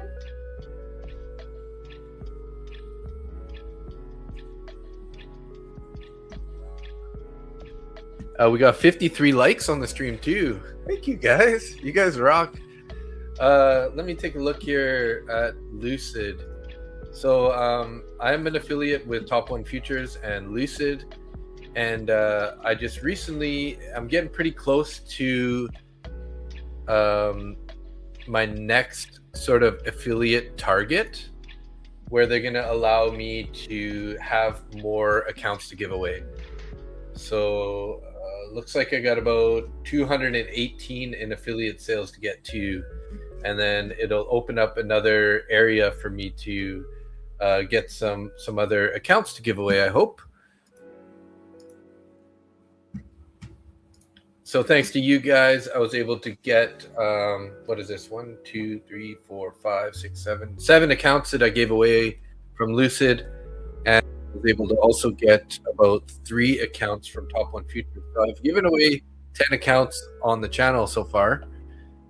And I'm out of accounts now, but hopefully I'll be getting some new ones soon that I can give away. Any ones that I get from like rewards and whatnot, I'm giving it back to you guys, because it's all because of you guys that I'm getting those. So I just want to pay it back to the community.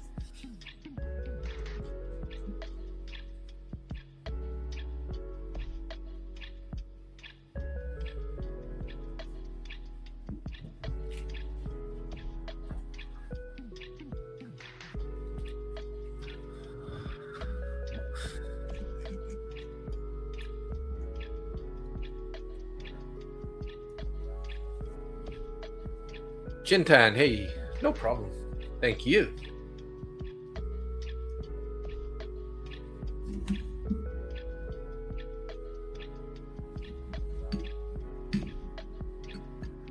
Oh, that's so nice of you. I appreciate that.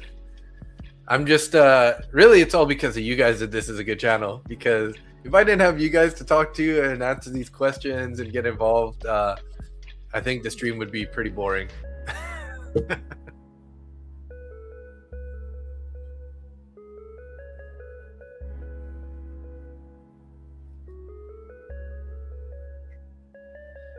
Yeah, and we all got lots to learn for sure. It's a never-ending learning adventure, right? M2K might be leading a potential rollover, slow motion barcode rollover. Oh, interesting. Let me look at the M2K here. M2K, is that RTY? Yeah, that's Russell 2000, right? Or is M2K? I see that. ES is actually, yeah, it's actually made a new low, right? Yeah, RTY has made sort of made a new low here. Broke the most recent low anyways. ES is getting there. And NQ is sort of holding up a little bit better at the moment. Oh, the Russell's Micro, yeah. Yeah, it's the only one with the new lowish. Yeah. New low-ish. I like that. What about YM? What's YM doing here? Yeah, YM's also... YM looking pretty similar to ES. Kind of hasn't really made that new low.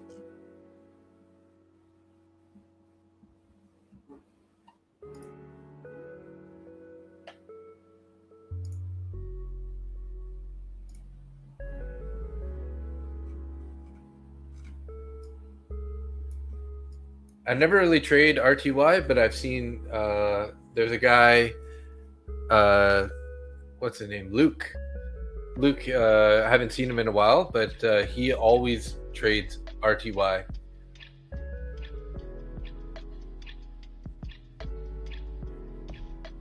Dave, what are they accumulating in this trading range, shorts or longs? You know, I mean, I'm tending to think they're accumulating to go long, but again, it's like how can you really tell, right? The only reason I say that is because we've had such a bullish move up here, and now we're consolidating in sort of a bull flag. So I would think that they're accumulating to distribute higher, back to close a gap. But again, and you know, at this point, it could be your guess is as good as mine. So what we kind of would like to wait for is some sort of manipulation. So if we end up breaking up and then rejecting, coming back down, then maybe we're going to distribute lower, right? If we end up breaking down and finding support, then we're going to distribute higher. So if we consider this as accumulation, we need a manipulation, so either up or down, and then we'll distribute after that. Yo, dog, I heard you like barcodes, so I put a barcode in your barcodes so you can barcode with while you barcode. Nice. Who doesn't like a barcode, right? I don't know about you guys, but I don't like trading barcodes.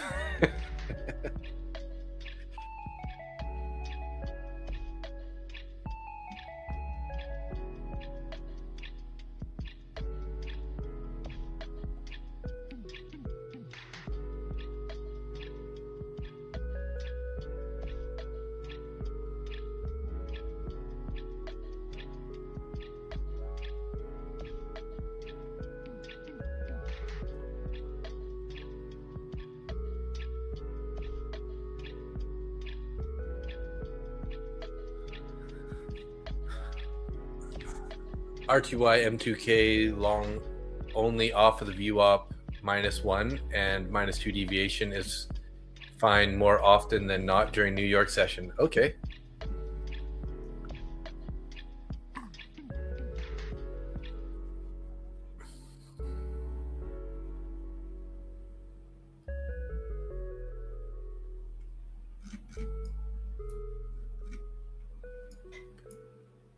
Appreciate the nice comments, Chintan.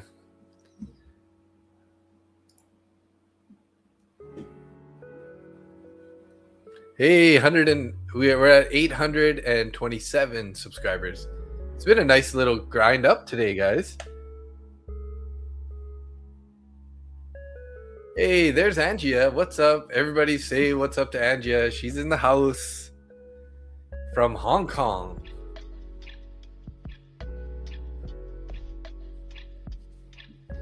Angia's a really good trader, if you guys didn't know.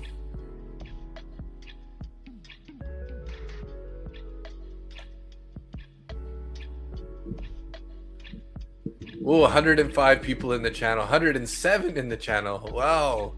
Welcome everybody. I appreciate you guys being here. Definitely throw in a comment in the chat there if you have any questions or just feel like saying hi. Love to hear from you guys. I'm just gonna run a little poll here since while we're at it. Let's see if let's see how everyone's doing on the stream today. Let's do a little poll. Let's see how if everyone's green, red, or flat.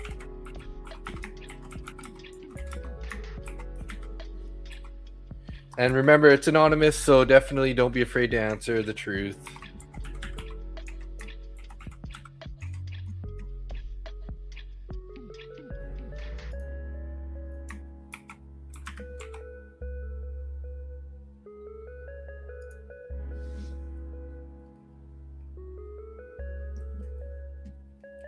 Sharpie said, it is possible this one to move to 25,171. It also aligns with the 0.618 and 25,125 fib level, 0.5 fib level of the gap retrace level. Nice, okay. 125, 125, 171. Yeah, I mean those are more reasonable targets than us to like fill the gap tonight, right? I mean, not to say it might happen, but you know, the overall market we've been closing the gaps on these gap downs, but maybe this is going to be the one that doesn't. So we'll have to just be patient here and let it play out.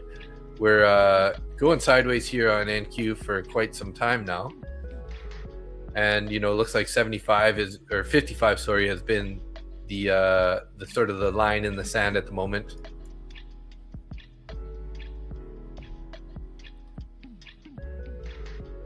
Red bro, have you seen the news? Which news? Vance left Iran without a deal. Is that what you're talking about?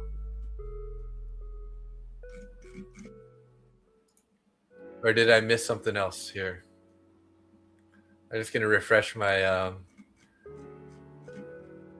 Trump weighs limited strikes on Iran after talks collapse. Huh.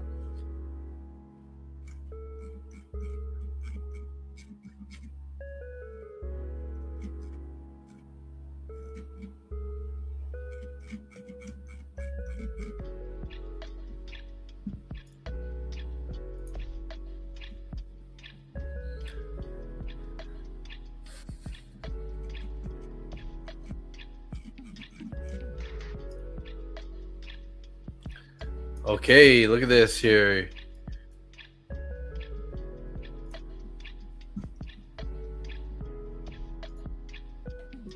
Yeah, I heard that US is blockading the strait. Yes, I did hear that. Green, red. Most people are green. 38%, 31 red, and 31% flat. Hey, all right. So we got a bit of a mixed bag there. At least, hopefully, anyone who is red, hopefully it's a small red, and anyone who's green, hopefully it's a big green. kind of like one of these guys, right? Big green candle. This is a market butcher apron for when you got to cook in the kitchen, cooking up some green candles.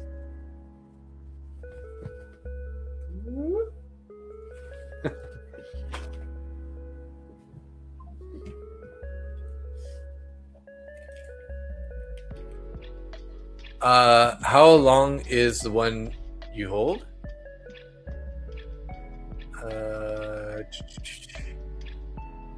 Kaylin's flat. Good evening, chats. Let me turn on my computer and reply to you guys. Can't tag anyone in my phone. All right. How long is the one you hold? I'm not in any trades right now. Yo, Jim Blab. I do have a limit order down here just in case we get a drastic big candle with a wick down here. I would like to get a quick entry. If we start grinding lower here slowly, I probably will pull this off. But I'm just putting it there because occasionally we have those super big, market order sells that end up wicking way down because all the algorithms pull their orders. So I figured let's just get the order there. But if price comes down slowly, I'll be waiting for some sort of reaction in this area to get long.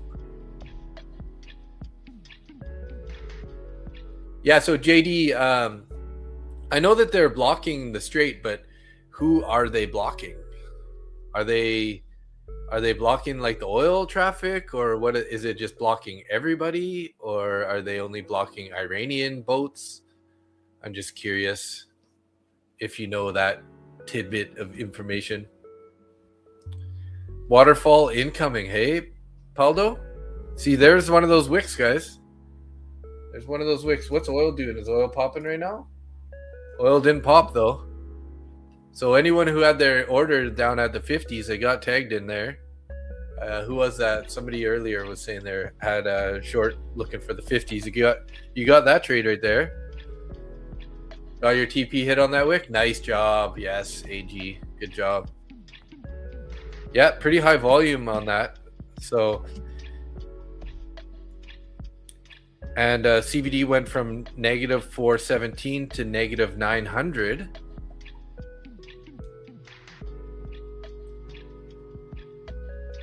Is that the manipulation that we're looking for, guys? Accumulation, manipulation, distribution? I don't know. Let's see. Let's see. Time will tell.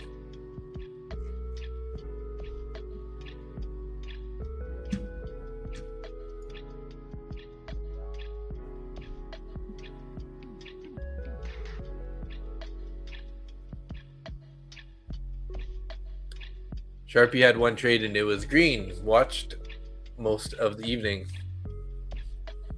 Yeah, if this bounces here, this could be a good place. But again,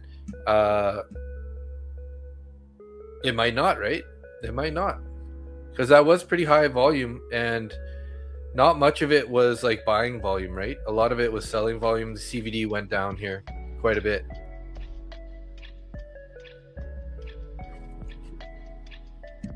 Hopefully with that move, some more people, looks like there's some more people that posted red or green there. So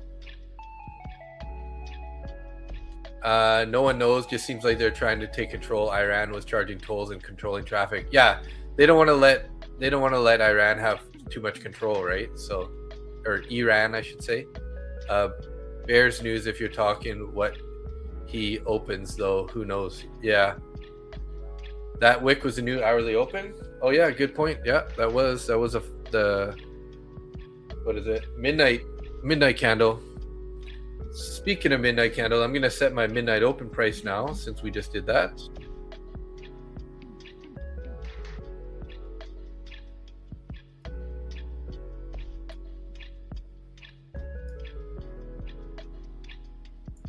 There we go.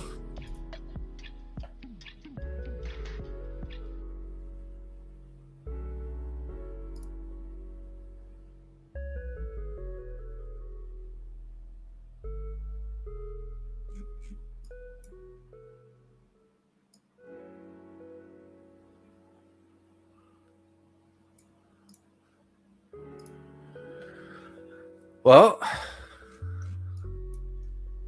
are they gonna just keep going lower here? I don't see oil doing much, guys. It's pretty flat over there.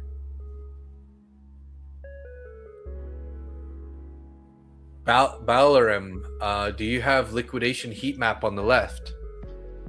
So this is a heat map, yes. What do you mean liquidation heat map on the left? Yes. Well, I mean, yes, this is a heat map. I don't know what you mean by a liquidation heat map, but it just shows the orders here. So as you can see, we did pull back into these orders here at 55. There was about 69 contracts that got sold there. It bounced up a little bit, and then we did that big wick down all the way down to 43, and then kind of recovered a bit, and now we're heading back down.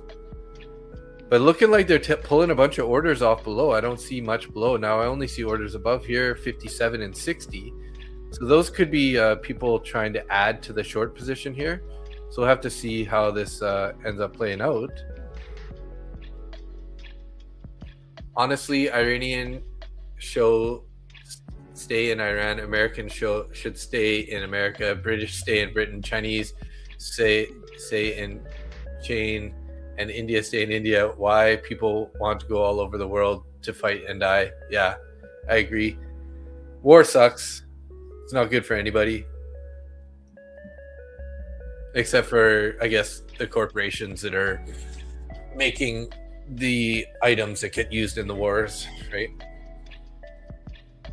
If this pops above 25,060, you're going to be thinking long to 84. Okay, yeah. I mean, I don't see why not, right? That is the midnight open price.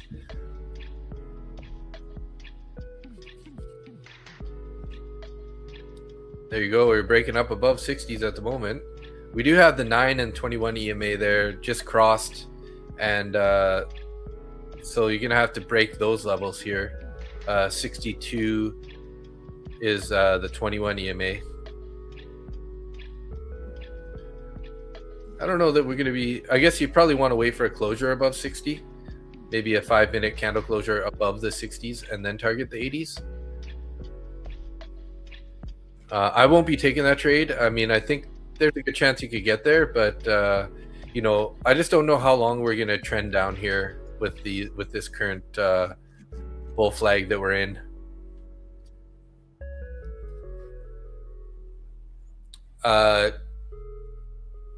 Duante Noel, Lilith Borscher, facts.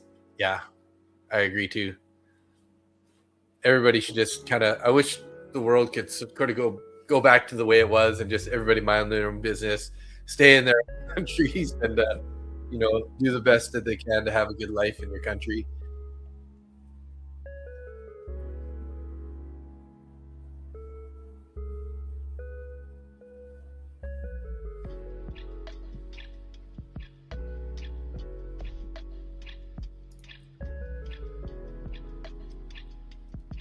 $830 subscribers, yo. What's up? I think, what did I start with today? 806. So 24 subscribers today. Thank you, everybody who is new. Appreciate you guys. And, thanks to all you others that have been subscribed for some time now. Like I was saying, without you guys, this channel would be nothing. Yeah, Angia, we're on our way to 1,000. We're on our way to 1,000. Angia is a big supporter of the channel. I appreciate you.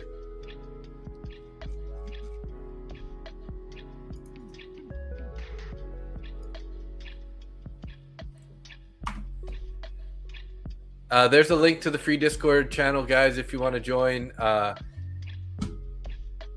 We do it's just a community. We don't do anything too crazy. We're not super active, but we're growing. We're a growing community. So if you want to have like-minded people to hang out with, you can post your charts, your trades, ideas. You can get some feedback. We have a little bit of a coach's corner kind of area where you can ask questions to any of the people who have been designated coaches, and it's free. But most activity is in the general chat and the charts setups. So come on, 5 more people. What, 835? Oh, like, so we can hit 30 subscribers on the day. Hey, 831. Thank you guys. 62 likes also. You guys rock. Appreciate the support. Still just stuck in this range, guys. I'm getting antsy. We're getting antsy here. What are we gonna do? Still, that 55 level just seems to be sort of the line in the sand. Hey, Chris, welcome to the Discord.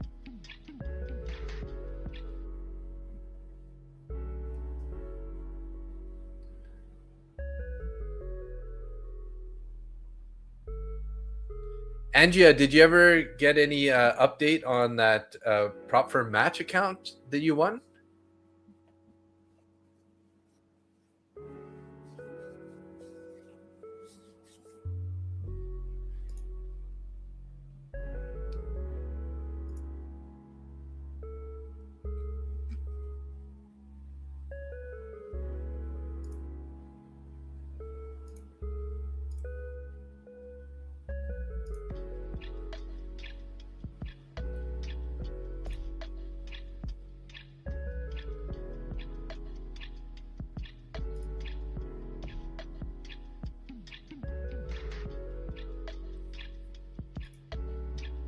Angia, I just gave you OG status in the Discord for being such a good supporter.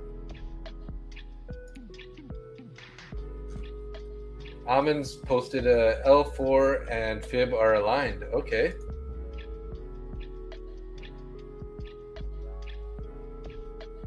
So you're looking to short at that area, 25,171 area?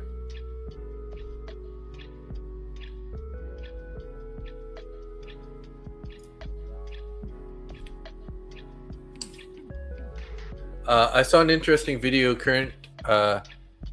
Currently, primary reserve currency is the US dollar, but before that, Portuguese real, Spanish real, Dutch guilder, French franc, British pound sterling were reserve currencies.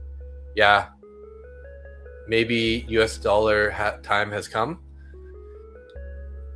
I saw a pretty interesting video too, actually, Lilish, stating that they might end up going to like cryptocurrency to be the next dollar, right? And then what they do is the US government will basically put all of their debts out to platforms like, the Apple, they can make their own coins, as long as they back it up with US bonds or something, or when they buy the debt from the US to back it up. So it could be interesting point of view there if everything goes a little bit crazy.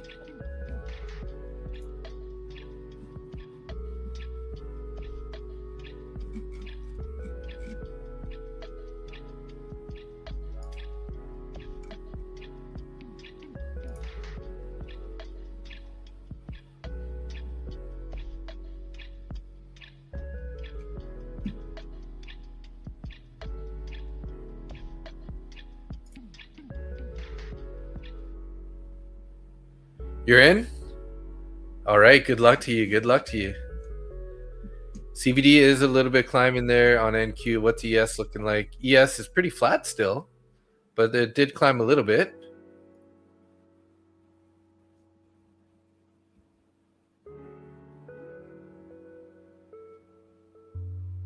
Yeah, that's what I was like.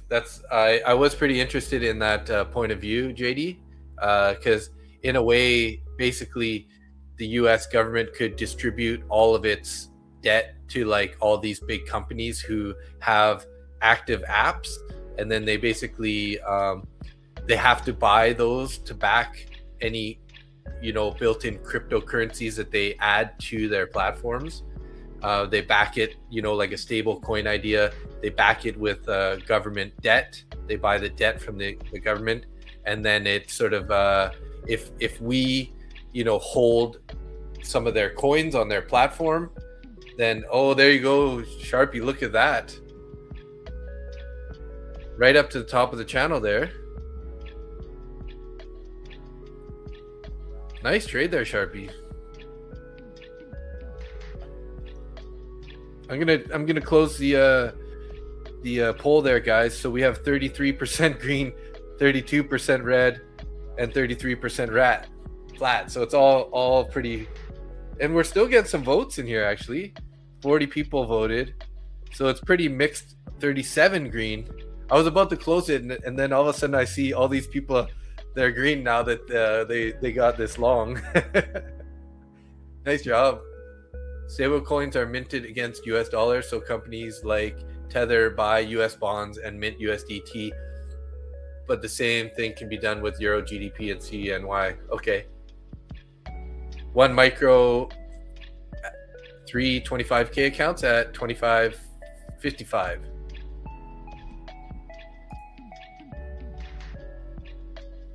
Okay, you're above all the levels, so you took the long. See that? Nice, man. Looking pretty good. Let's see if we're going to break the top of this here or not. Let's not just break it, but we need to actually continue moving. Oil is pulling back a little bit, but not that much. We did come below 105, but we actually never really held above 105. So we're back down to 104.70.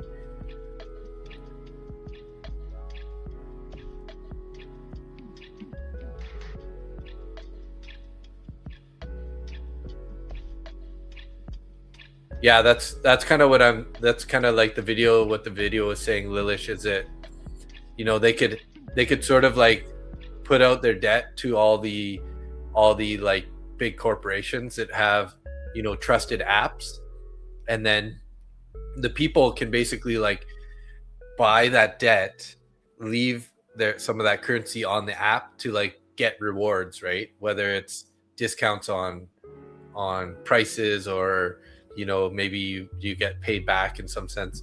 Anyways, I thought it was an interesting video. Yeah, but their coin is backed by our bonds. I'm buying our coin. Okay, yeah.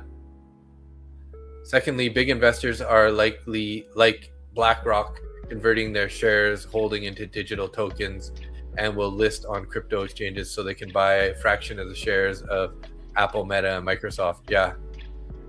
Pretty big gap to fill. You think we'll go all the way there before coming down? Jerry, hard to say. I think it's also a really big gap. Maybe we're going to end up closing the gap sometime in the New York session, because I don't know. It seems pretty hard unless we get some sort of really bullish news coming out of the tweet master. Nice trade though there, Sharpie.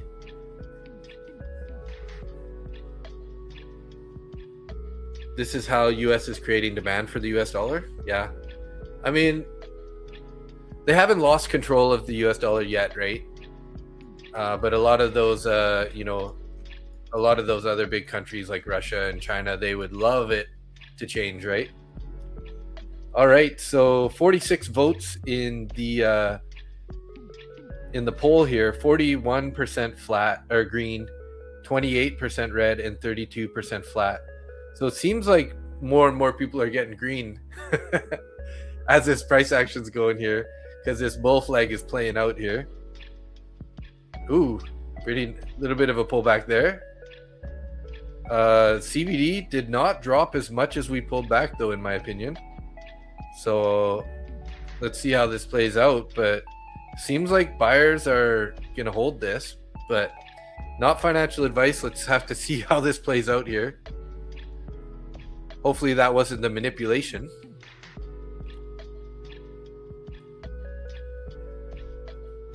Yeah, the CVD didn't confirm on the ES, right? That's what I was saying.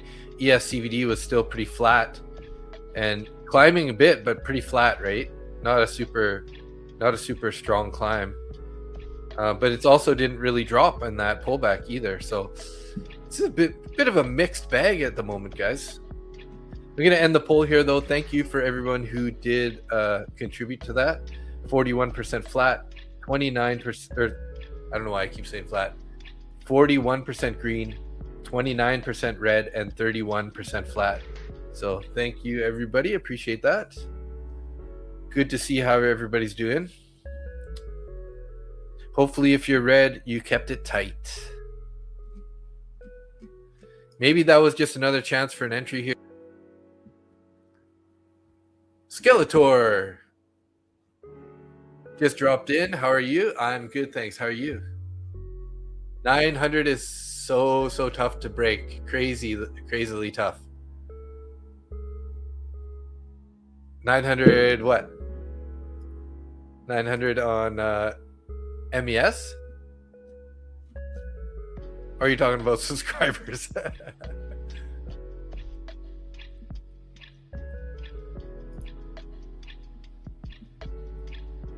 $834 subscribers, guys. So we're up to about 28 subscribers tonight. Thanks.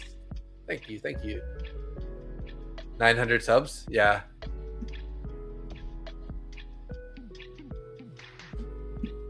No trade so far. Not sure. I'm await later session there. Maybe good news. Never know. Yeah, you know, this is why I haven't taken any trades tonight so far. I don't really like this consolidation we're in. The only way to really trade this is to sort of like short the high, short the pops up here, and long the lows. But, you know, this is what I was saying earlier. It would be just my luck. I would short this, and then that would be the time that it continues on, right? So 900 subs this week. Hey, you never know, I guess. Hey, like 834. So let's say we get to 840 tonight. That would mean we need 2 more 30 subscriber days, which is possible. It seems like it's accelerating a bit over time, the subscribers. So NQ dangerously moving, trapping longs and shorts, but good times will come soon. Yeah, that's why I was saying, again, we're just in this range here, guys. So it's kind of like, to me, this is a no trade zone, because like I said, knowing my luck, I'll long it down here, and that's the time that it's going to break down. Or I'll long it down here, or I'll try to short it up here, and that'll be the time it goes higher. So I've been burned a couple too many times trading this kind of price action. So I'll wait for some sort of confirmation as to whether we're going to end up going higher here, or if we're going to end up pulling back. I would like to get a pullback to 25,000. That would be ideal. Be patient, wait for some sort of support to happen, and then get in long. Quite possible people come and go but forget to subscribe. Yeah, and you know, maybe the channel isn't for everybody, right? We are pretty chill channel. So if you're looking for more, high energy, yelling, loud music, that kind of stuff, maybe this channel isn't the right one, right? But I do appreciate the people that have been joining in the community, because the community is full of good people. Like, we don't have anybody like trolling or just being jerks or anything, right? So interesting. Hey, if we look at those wicks, they all lined up in this channel here. 25,000 seems like a logical level. I agree, Skeletor. That's why I have this limit order with 5 contracts down here. I was hoping for sort of a manipulation candle, sort of like this one right here, but a much bigger one, then tag us in and then go higher. Yeah, we don't really get many trolls. Not much at all, to be honest. I've only had 2 people come in the chat so far that I've had to like put in like timeout because they were coming in and being like, "Oh, my mom is sick. Can you guys give me money? Please give me money. I need money to help my mom. She's sick in the hospital." And I'm kind of like, "Well, I'm very sorry for you. I hope that your mom does better if she is actually sick, but it's not a good place to come ask for money from a bunch of random people in a YouTube channel, right?" And then when I ask them to stop and then they continue on and on and on, then you got to sort of put them in timeout. So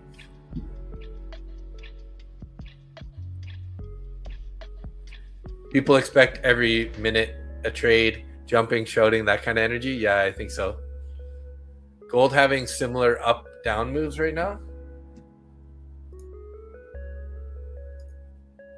Yeah, it is, eh?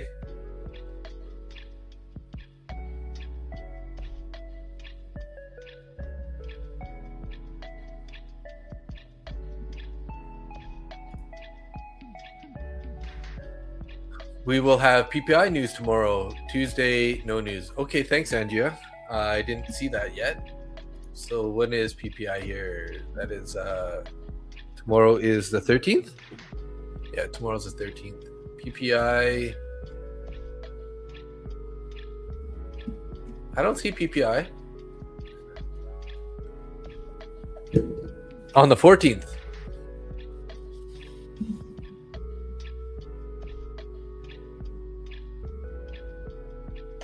PPI is on Tuesday, it looks like.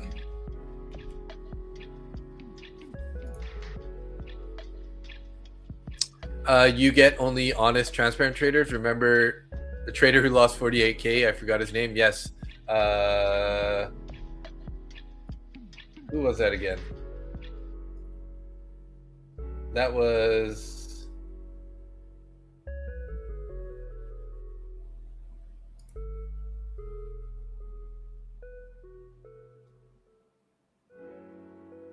His name's Alex in the Discord, but...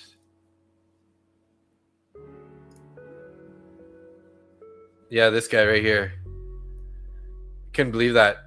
Down 41,900 and still in the trade, and it was down 11 grand on that trade. Ooh.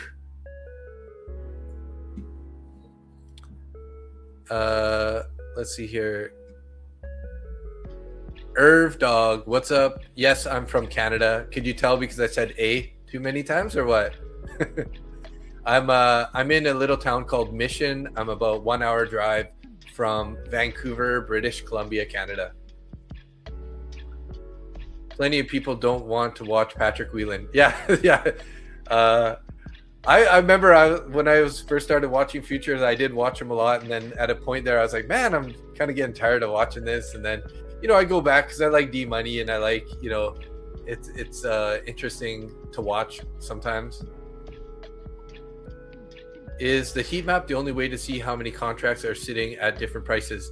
Chillum. I think you can, depending on which platform you use or which brokerage you use, you can get a level 2, what's called level 2 data, and that should also show you where the contracts are, as long as you have like a full level 2 access.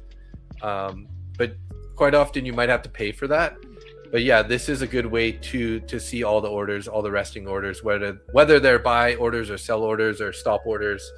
You can't really tell, obviously, but you can at least see where the majority of the orders are. Like these orders at 25,100 have been up here for quite some time.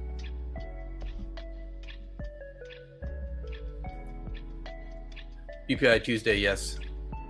So down tomorrow morning then? You know, I can't really say. You know, I want to say that there's probably a pretty high chance that we're going to end up closing the gap. But that kind of depends on what kind of news comes out tomorrow, right?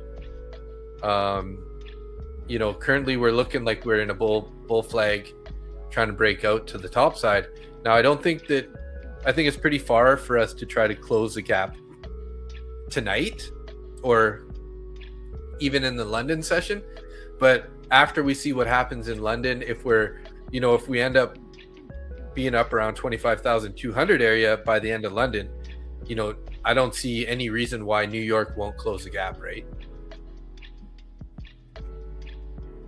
He lost 48K. Well, I wonder. Yeah, that was all one trade. He went short on it was some news, and price just kept going. He closed a bunch of it, and then he was still in with 3 mini contracts. But he seemed pretty confident that he's going to get it back in about a week or two. So I'm assuming on most days he makes, you know, 3 to 5 grand, roughly, something like that. So he seems pretty confident he'll be able to get it back. So yeah, Angia is from Hong Kong. Yeah, you heard the A's. I said one too many A's. You have TradingView and Tradeovate. Nice. Yeah, I love TradingView. And Tradeovate, you know, it's okay. I don't really love it too much. It's good for executing trades, but that's about it, in my opinion. Nvidia coin would be nuts. Yeah, that'd be pretty cool. From Dallas here, go Stars. Since you're big on hockey. All right, Ranja. Yeah, I definitely, you know, I'm more of a player than a watcher, especially because the Vancouver Canucks are doing so horrible this year. I don't have like regular cable television, so I don't really watch sports unless I'm like out at a friend's or, you know, at a pub or something, right? So Butcher was wondering if he can tell that trader lost 48K was all in one trade. If so, was it on prop? No, that was personal capital. That's it. That's a personal capital account. I forget what he was trading, which platform it is. I don't know if you guys can recognize that platform, but he said it's a personal capital account. See, you can see these were the orders to try to get out of the trade. He was still in short 3 contracts. We were way up there, 25,481. So we're still above. I don't know if he's still holding this. I hope not, but yeah, I don't know if anyone recognizes this platform, but he was like, I'm down 48K, and then just to prove it, he had to show us that his chart, like a screenshot of his chart, to show that he was actually down. So yeah, it's pretty heavy, right? Hey, Lewis, have a good day. Have a great day at work. Oh, you got to work tomorrow. Have a good sleep then. AG went short MNQ and long on MCL here. Okay, you're trading the range, hey? I once saw a guy, he won 20K in one trade, and then he wants more, and he lost 20K plus 40K in one freaking trade, hey? Wow. That's rough.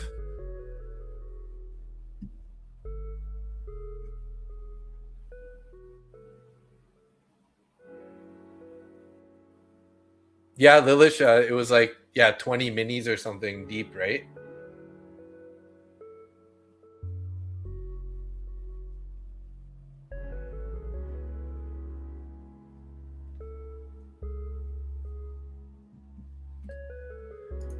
Got caught on the wrong side. Have you ever lost personal capital live account? Like a big amount? Not really, no. I only had a small personal capital account before I started trading with prop firms, and that account I think is down. I think I was down about $400 or $500, and that was just like small losses as I was learning, and I didn't really know about prop firms yet.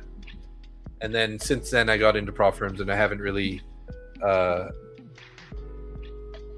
haven't gone back to my personal capital yet. So, yeah, blackout news. This price action sucks, bro. It does. Hence the reason I haven't taken one trade tonight here. I've been live now for what, 2.5 hours, and I've been practicing patience here. Just waiting for a pullback to do the 25,000 level, and we're just not doing anything except for chopping between 55 and 75. So like I was saying to everybody in this the chat here, the only trades you can be doing right now is sort of shorting the pops up here at 75 area and longing the lows at 55. But like I said, it would be just my luck when the time that I decide to go take a short at 75 that it's going to break out, right? So that's why I'm not trading it. You're taking a short because you're trading? That's not a good reason, bro. Don't do it. Don't do it. Don't do it.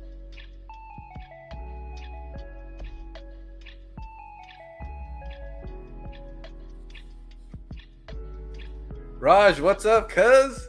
Good to see you, bro. Robinhood Edge is a platform. Yeah, you're right, Poco. That is. He did say Robinhood. So it's a personal capital account, as you can see. That hurts, eh?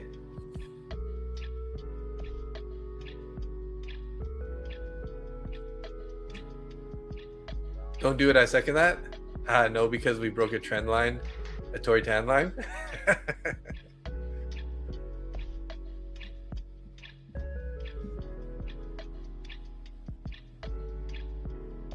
Did we break a trend line? Which one?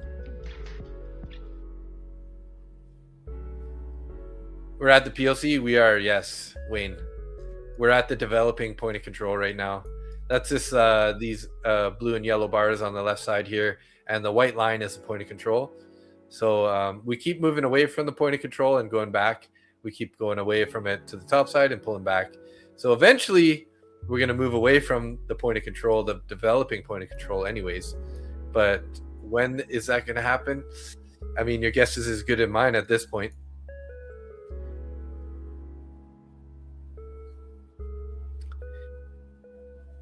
I've been looking for some manipulation, because if we just consider this accumulation, then we got to have a manipulation before we distribute. So that's why I'm hoping that we're going to end up coming back down to the overnight VWAP before we find support and then bounce, right? But gonna have to just be patient, and I might not end up taking a trade tonight because I got to see that happen. So if anything you can learn from tonight's stream is try to be patient like me.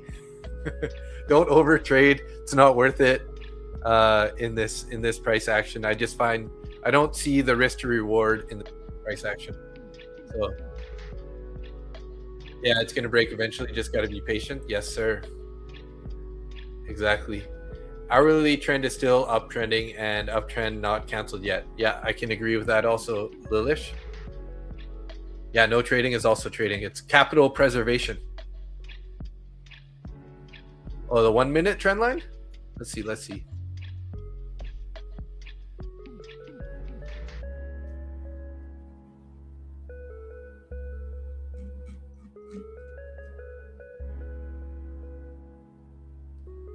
Are you talking about this? Because I do have that other one there. This guy that I drew in there a long time ago.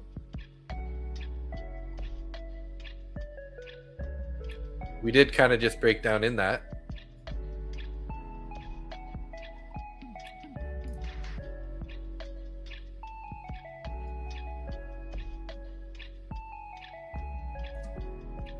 So we might end up heading back down to the 55s. That's for sure, at least, right? Yeah, big bottom wick. Oh, I got you. This one? Yeah, that's a big bottom wick there. That was that out. They try to induce some shorts.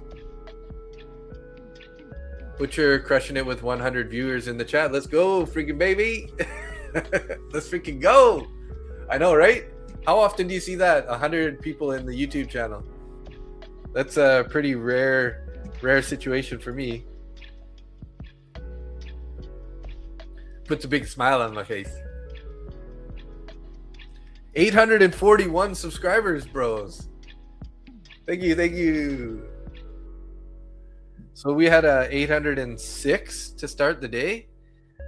So 35 subscribers in the channel. Thanks, guys. Appreciate you. 75 likes. Do you think we can hit 100 likes today, guys?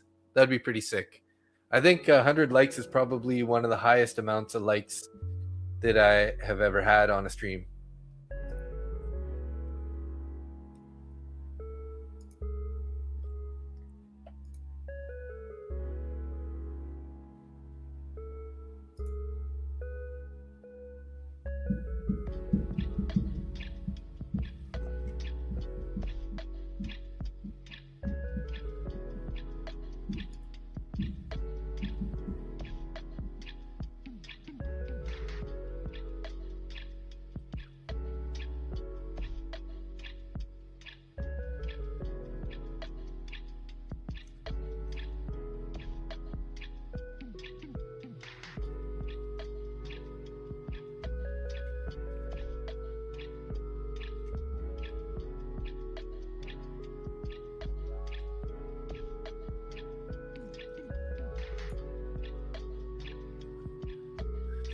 Good vibes. Hey, thank you, Jin Yes. Whoa.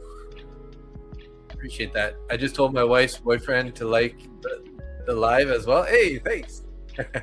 Your wife's boyfriend? What are you talking about? I just told my wife's boyfriend to like the live as well. What is that's confusing me, man. You're confusing me. Yeah, 100 likes for Ralph. Thank you. Yeah, he is gonna sleep with a big smile on his face tonight, right? Yeah.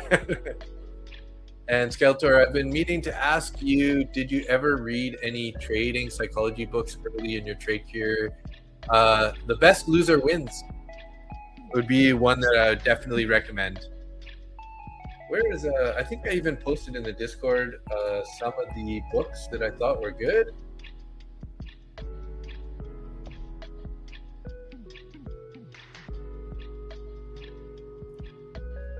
Let me see, where did I put that? Trading Resources, I think it was. Best Loser Wins, Trading in the Zone, The Daily Trading Coach are three of the books that I had looked at before. But I definitely recommend The Best Loser Wins and Trading in the Zone by Mark Douglas. Here, I can even copy this here so you guys can.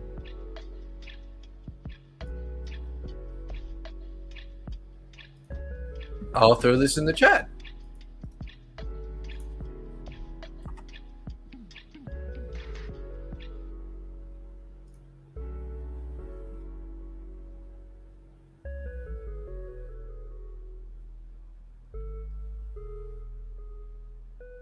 But definitely The Best Loser Wins. Hey, there's that short trade possibly playing out here. Big wick there on that breakout. Fake breakout. What happened on the CVD there? We did climb a little bit, but then got rejected pretty hard. CVD's going back down to negative 500. You added more in that rejection in your short position? Were you short again? I think you said you were short, right? Or did you? Yeah. I think you said you were short. Hey, Drew69 Malibu, what's up?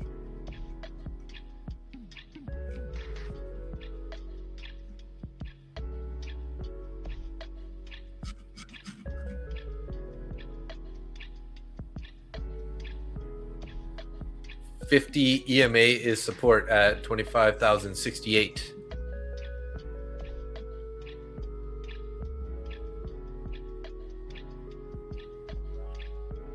So you're looking for a nice candle closure below that, right? Head back down to these lows.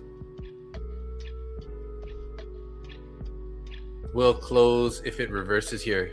Yeah, it's a good call. If it decides to go back up to sort of like fill that wick. Evening, brother, just trying to make a little money's nice, aren't we all?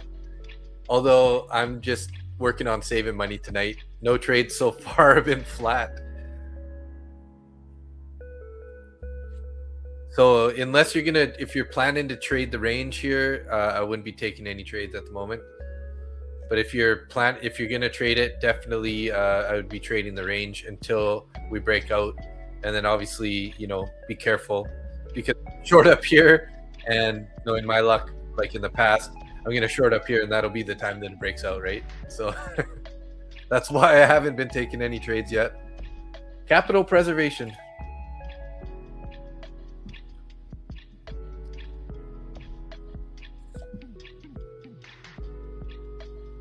I ended up taking a $400 loss on my take profit trader eval. I had it up to 1,800. Now I'm down to 1,400, unfortunately, towards the end of the trading session on Friday. Butcher, remind me again what prop firms you trade with? Yeah, so I trade mostly okay, so I trade with Lucid, right? Because I like their evals. They're a one-time fee, right? There's no activation fee, and there's no like monthly subscription. You can trade it as long as you want, as long as you keep it active. I think you need to take one trade every 14 days or so. So that's if you're a beginner and you're looking for evaluations, that's the way to go. And then I go with Top One Futures. I buy their like straight to funded accounts. So I currently have one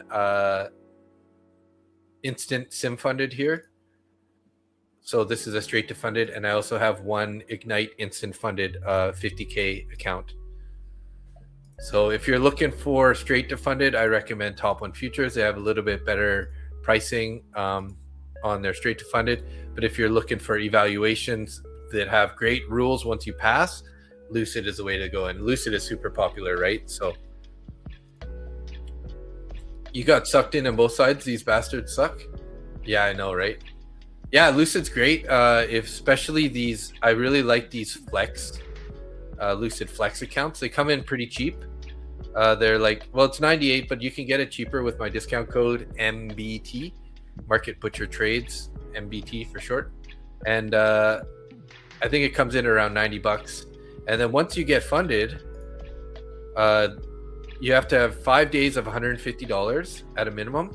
And then there's no consistency though, sort of like a Take Profit Pro account, except for you can't do daily payouts. But if you have a big banger day where you end up making 3, 4, 5 grand in one day, you don't have to worry about hitting a consistency rule to take a payout. I think they have a minimum payout of 500 and a maximum payout of 1,500 in these accounts. What do I think about Top Step? I'm losing confidence in Top Step just because of all the drama that happened there recently with them sort of like banning accounts, saying people were hedging and stuff. I have actually a good friend who got denied some payouts.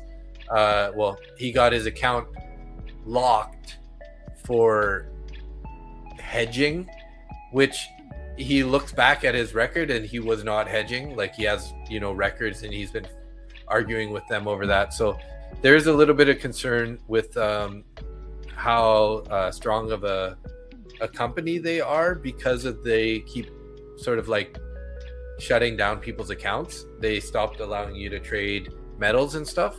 So they're still giving people payouts. They're still active. So I wouldn't say, too many negative things about them, but just that kind of like little period where they were kind of like locking people's accounts for a bit there just made me a little concerned. I have traded with them also, but I never got a payout from them. But yeah, I'm just a little reluctant to continue trading with them, since there's a lot of better firms out there, right? You're better off to go with like Tradeify or Lucid or Top One. Those are 3 really solid companies. And then if you're a little more advanced, I would say take profit trader also, just because once you get past their eval and you have a TPT Pro account, you do have the intraday trailing drawdown, which can be a little bit hard to not damage your account because of that intraday trailing drawdown. You got to make sure you lock in as close to the high of your account balance as possible, right? Till you get past that buffer.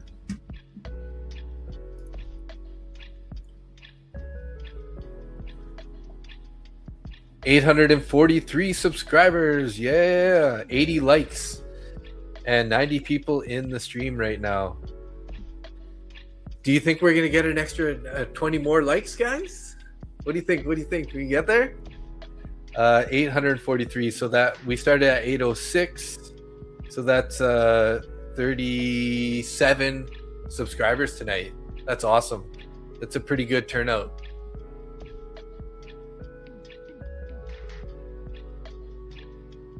And you don't really like Top Step. You used them for over 4 years and then you left, and you use Tradify now. Yeah, I waited my first payout for 8 months. Wow. 850 subs and 100 likes is the goal today. Yeah, that would be good. My friend traded Top Step for a while. He had horrible issues with slippage and losses that should have been 350 that ended up being 2,350. Oh wow, that's pretty wild. Yeah, so I mean, just from the news that I had seen and all the people sort of complaining about them, that just kind of moved me away. And then I didn't really like how the whole Project X situation happened, where they basically pulled it away from all the other firms, which kind of caused a lot of troubles. So Apex, I mean, Apex is good. I have nothing bad to say about Apex, especially with their newer accounts. Their rules are a lot more clean now compared to before. So they're not a bad company also. But you do have, I think you have to renew your account every month, if I'm not mistaken. And then you also have an activation fee. Correct me if I'm wrong. So those are a little bit sort of negatives, I think, about Apex. From my understanding, I could be wrong. How long you need to trade from eval to funded in Lucid? Well, that depends on which account you go with, right? So if you go with the Flex, it's a 50% consistency on the eval. So that means you can trade it in 2 days. So if you got 1,500 and 1,500 on the 50K account, you can pass it. But the Lucid Pro is you can pass it in as little as 1 day. It costs a little bit more. It's about $20 more for this eval than the Flex, and you can pass it in 1 day. But then when you get to funded, you do have a 40% consistency rule, which is also really good, right? But you do have a consistency rule, and then you have a profit target of you got to pass the buffer 2,100. And then as soon as you make 500 above that, you can take a $500 payout up to 1,500 at the high end. So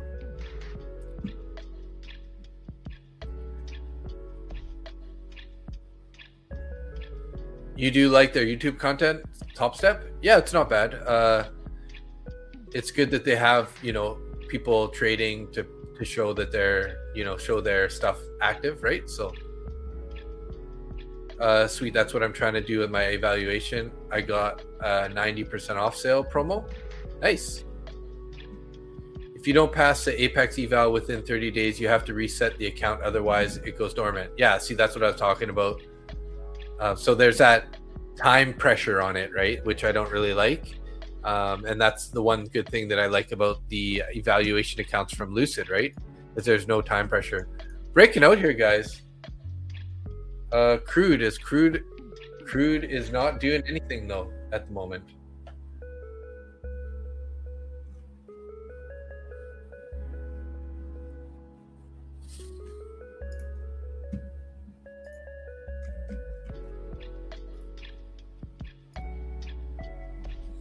Well, if we're breaking out here, I'm just going to remove this order here, guys. There's 5 contracts.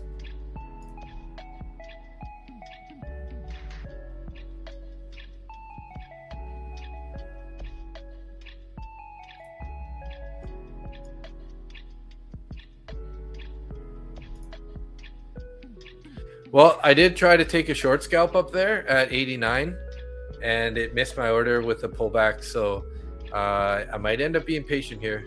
I did take a little stab there. Was just trying to take a quick 5-point scalp, but missed my order there. So I'll be patient here again. We do have orders up at 95 and 100. All right, we're breaking out. Crude is starting to pull back a little bit.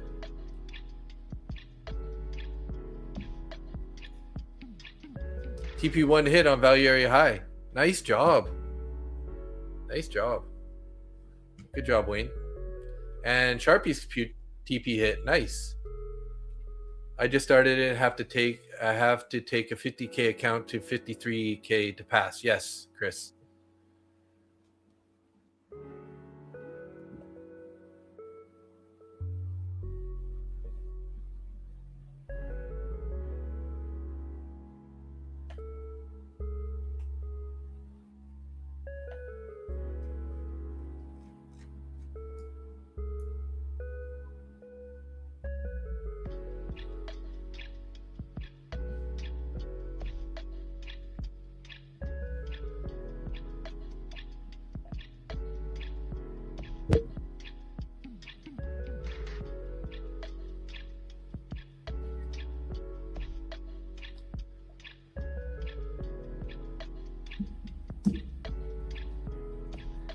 So try not to chase this, guys. If you're gonna try to get into a long here, I would wait for a pullback.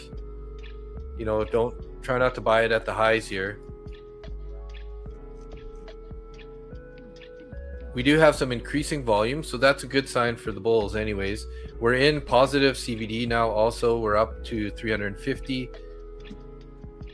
So we could kind of like try to wait for this candle to close. Let's check out the 3-minute chart here. We did get a candle closure there, so let's wait for 2.5 minutes here for a closure.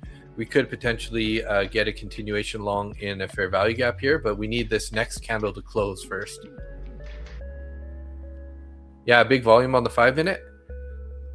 Yeah, increasing volume here for the last 2 5-minute candles. Huge volume on this 3-minute candle. It could be a fake out. That's what I'm saying, Paldo. Hourly candle is about to close. Hey, thanks for pointing that out.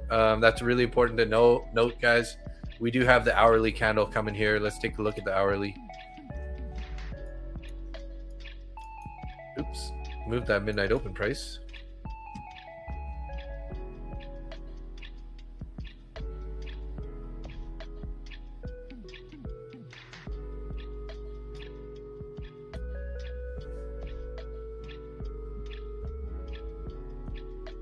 So hourly candle coming up here. So what are they going to do?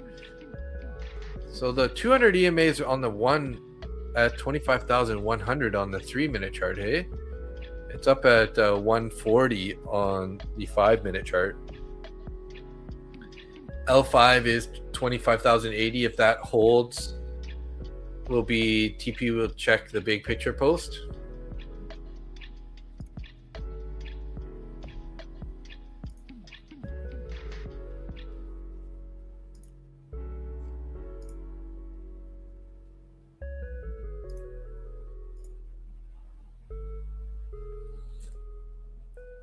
$25,080.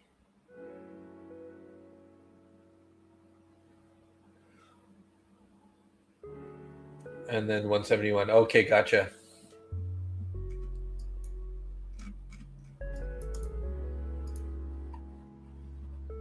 $26 seconds left on this candle here.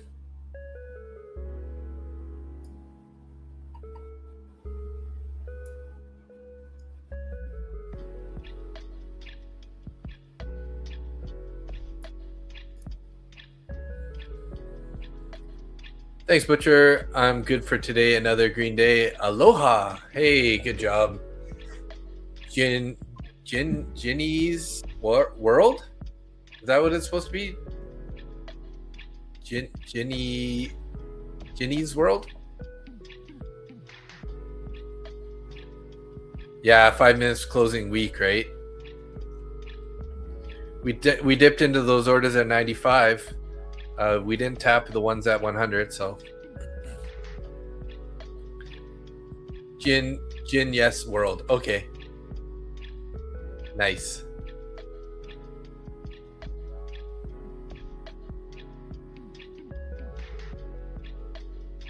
Where are you from, Jin? Yes, world? Did you say that earlier? Maybe I missed it.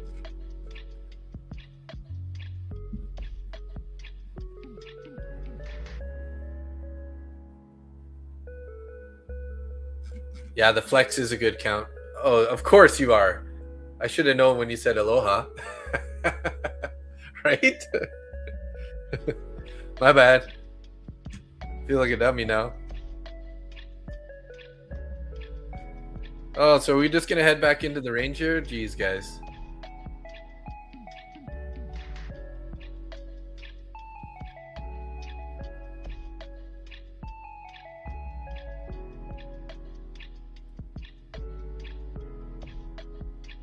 Crude looks like it's trying to break out a bit to the upside.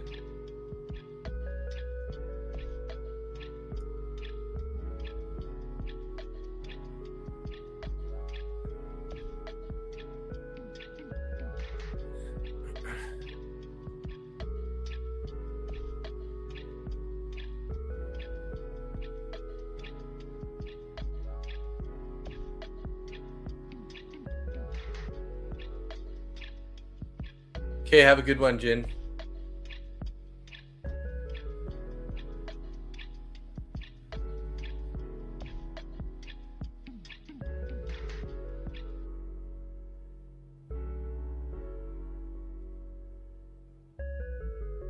Souped the bulls. Yeah.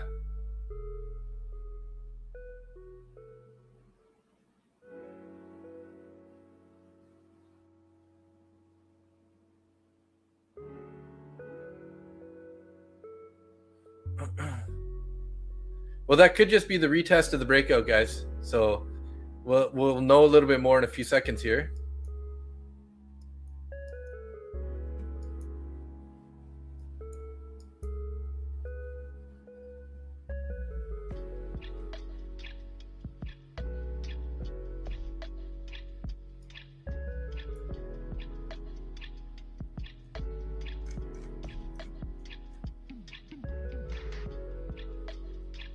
Because we are just past that new hourly candle here.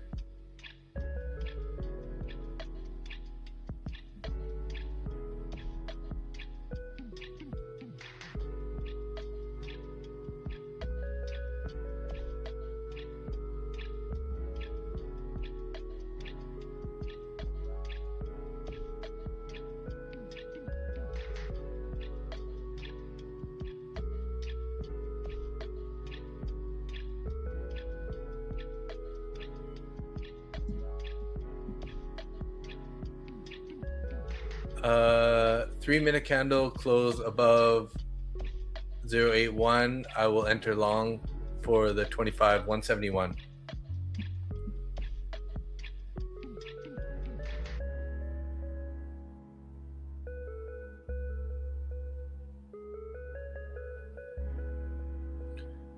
Looks like a test bar so far.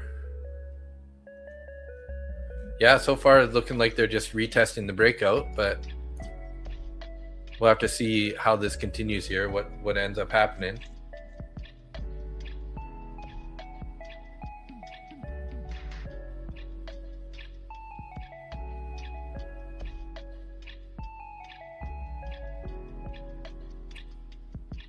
I hope they aren't just manipulating the longs here before they end up pushing it lower.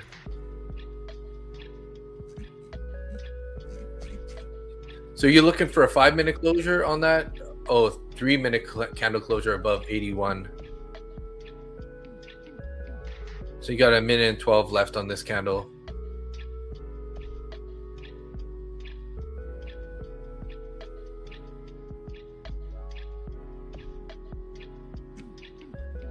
Let's get some other music going here. Been on this one for a minute. There you go. Starting to get that potential closure above.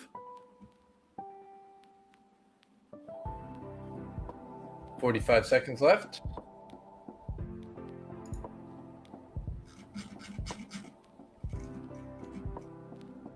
Whoa, you guys have been going crazy in the chat, hey?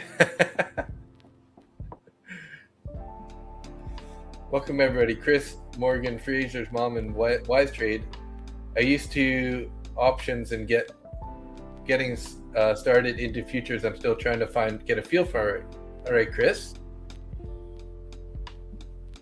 Nice. Dave also started to trade futures 2025. What contracts you're looking to trade? I only trade NQ, but we trade NQ and ES and occasionally YM. I have ES right now using the same charts I'm running my options on. I use TOS for that. Nice. Got to get caught up in the Discord chat. You guys have been going wild over there. Yeah, 5 minutes of better confirmation.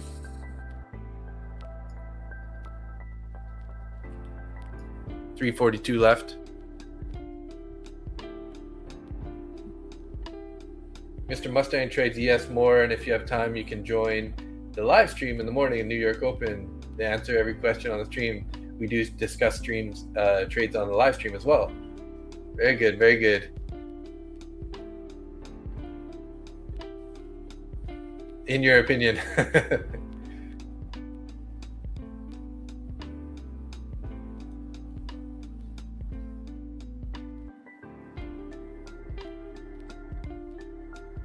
By the way, Chris, Angia, who is 404 not found, is a very friendly person. Very helpful.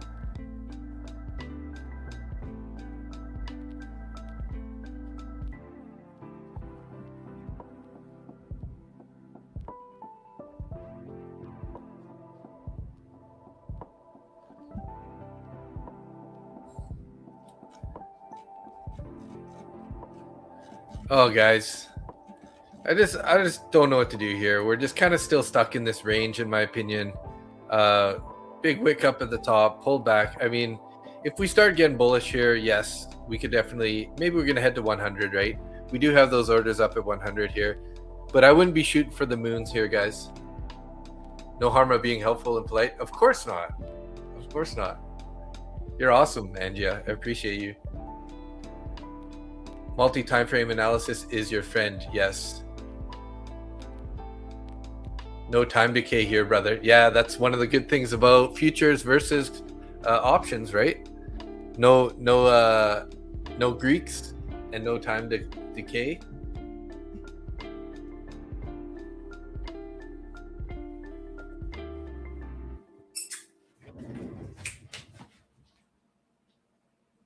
Stop it.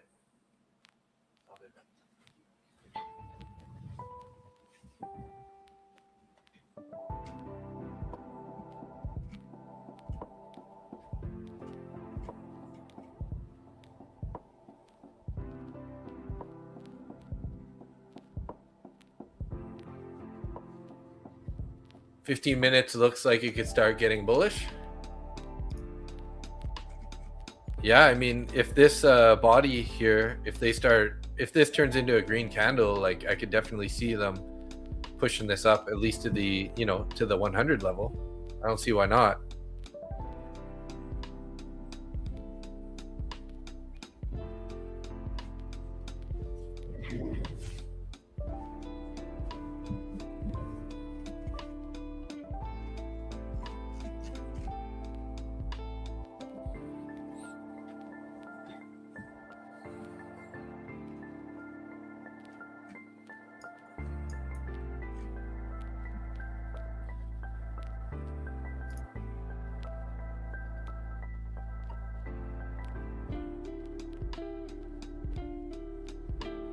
I hope that wasn't the manipulation that we've been talking about earlier. Say, this is all accumulation. A lot of people have their stops up in this area. They hit the stops, and then they start heading lower to distribute, maybe back down to 25,000. We are pretty bearish, guys, right? Like with that kind of a gap down, even though we're bouncing here, we're pretty bullish on the shorter time frame. Keep in mind that we did gap down quite a bit. We're below the previous day low and value area of the previous price action, so this could end up going lower still, right?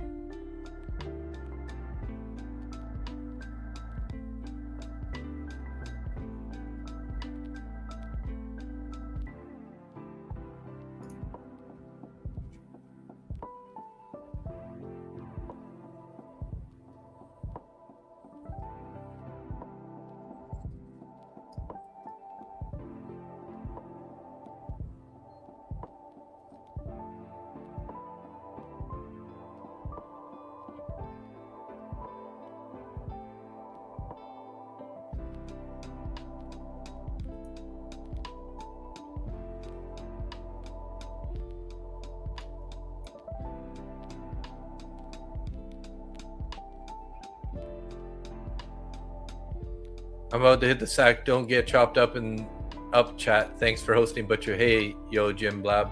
Appreciate you being here. Thank you. We lost some viewers, but it's all good. It's getting late. We are down to 86, but that's still a great turnout. Thank you so much, everybody, for being here. Let's take a quick look here. 843 subscribers. Thank you, guys. And 84 likes on the stream. You guys are awesome. Oh, there you go, guys. We're getting some manipulation lower here now. That's what I was worried about, this big bearish candle.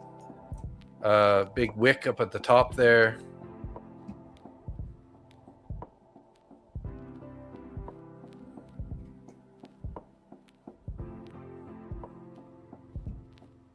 Heading back into the channel here.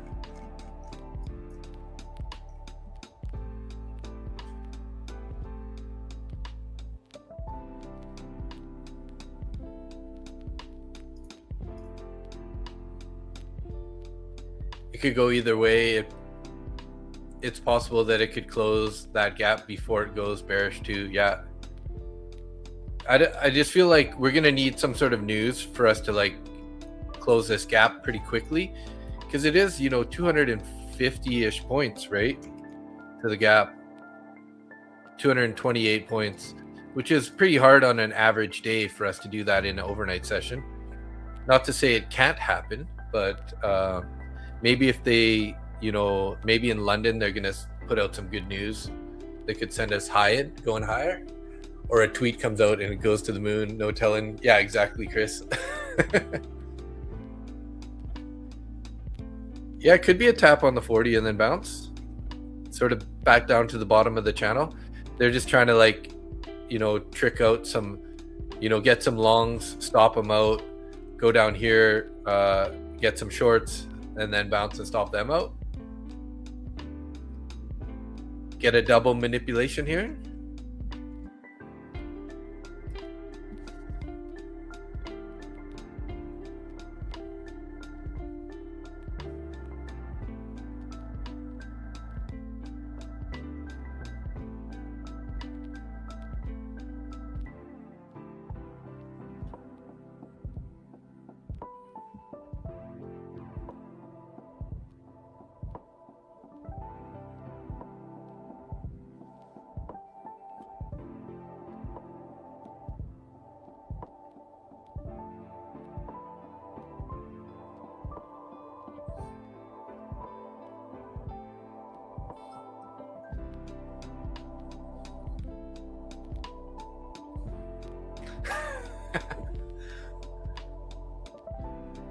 Hey, there's Lam Tao.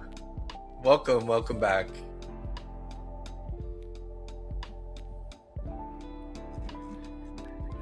Oh, guys, this price, hey, this price. Really not worth trading here. Butcher, if we use your code MBT, is it 40% discount?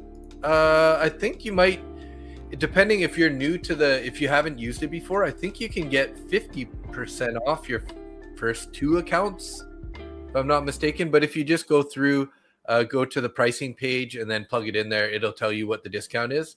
So it's either 40 or more.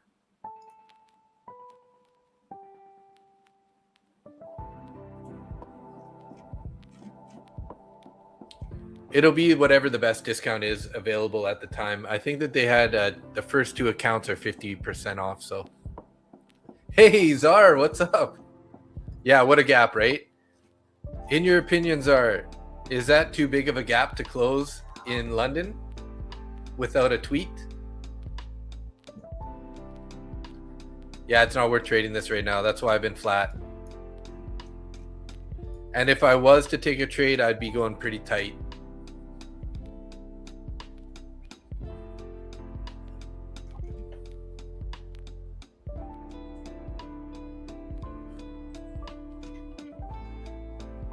Yes, I did feed Mr. Ralph and Mr. Frank a little bit earlier.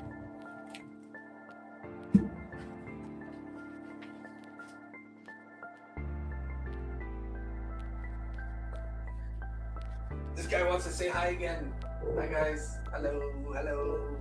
Hi. Can you speak, Ralph? Speak. Okay, he's not gonna do it.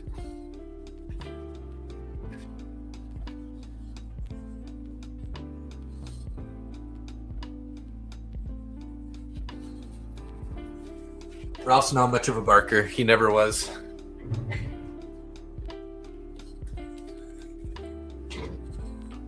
Sometimes he would see somebody he doesn't recognize and he'd go, who? That's his bark.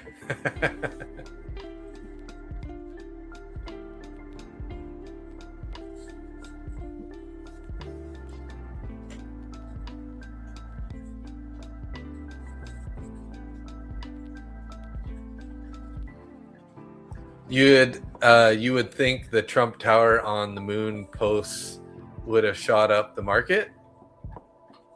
Trump Tower on the moon? Oh, really? I didn't see that.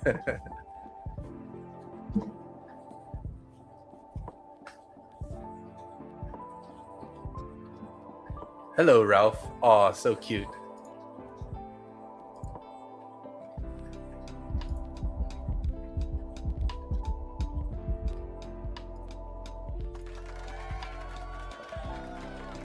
You're short at 66, targeting 44?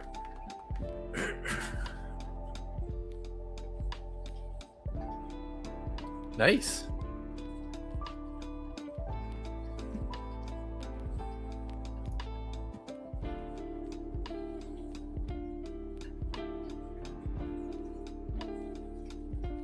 Yeah, I think the only trades are really to trade the range at the moment, right? You posted a picture? Okay, let's see. Charts. Okay. Nice little trend line breakdown. Took that level at 71. So then you got short at 66. Looking for 44. Nice. Thank you for sharing. I hope it works, bro. I want you to win. U.S. naval blockade targeting all ships to and from Iranian ports effective April 13, 10 a.m. That's pretty crazy, eh? They're really putting the pinch on them. They're putting the pinch on them.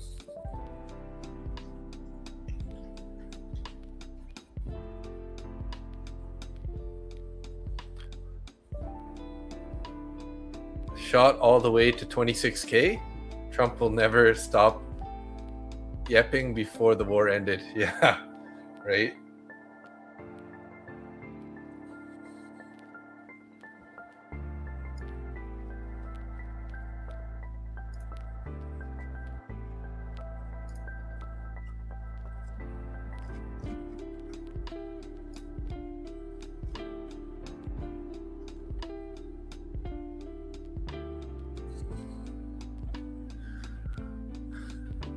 The only way Trump will back off if the market tanks. Yeah, right? Hey?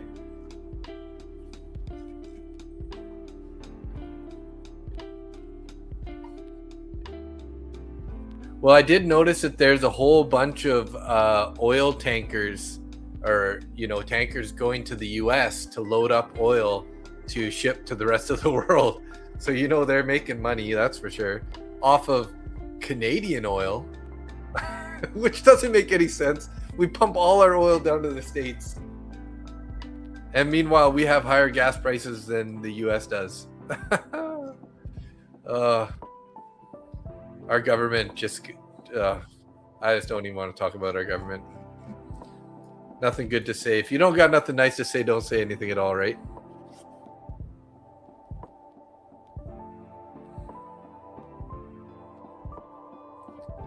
Yeah, you have refineries, yes.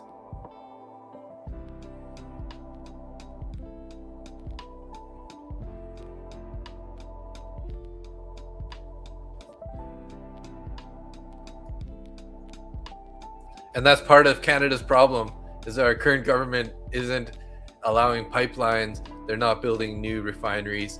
They're not, opening mines. We have all these resources, and they want to do net zero stuff and keep it in the ground, right? Taco trades. Trump always chickens out. Usually when the market starts to drop. I like that. I heard taco trades. I didn't know it always that it stands for Trump always chickens out.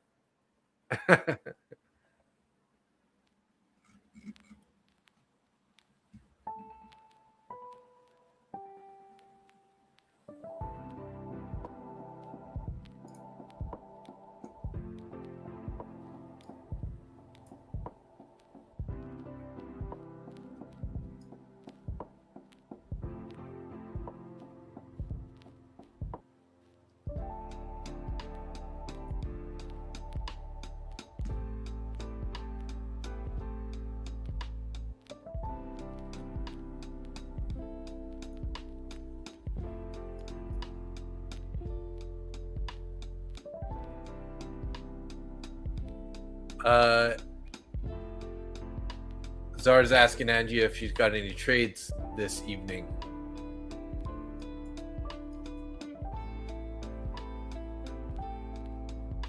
Well, we're breaking out, guys.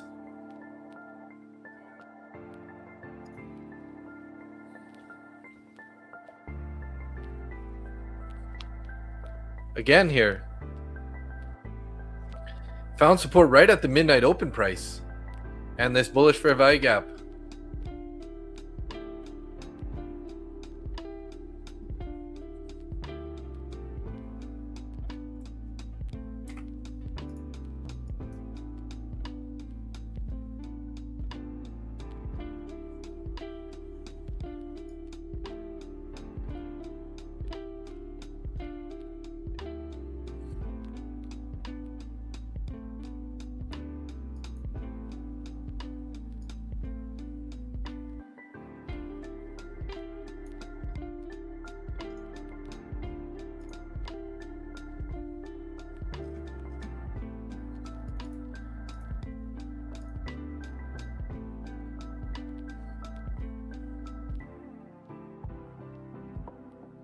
I usually don't trade when there's a big gap down or gap up.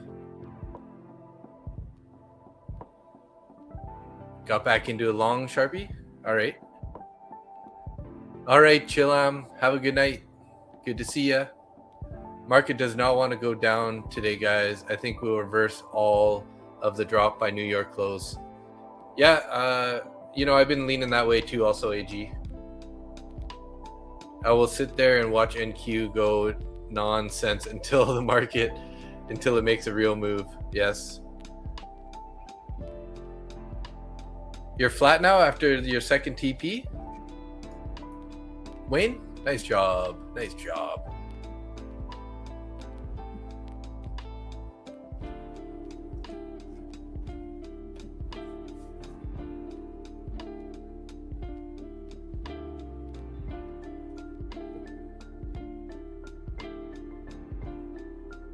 Still, oil's not really doing anything here, guys. So I'm just kind of concerned that this is just going to be stuck in the chop. Just FYI, guys, I think I'm going to wrap up the stream here in about 6 minutes. I've been live it'll be 3.5 hour stream. So it's been a fun one, though. I appreciate you guys all being here. We did add some nice subscribers to the channel.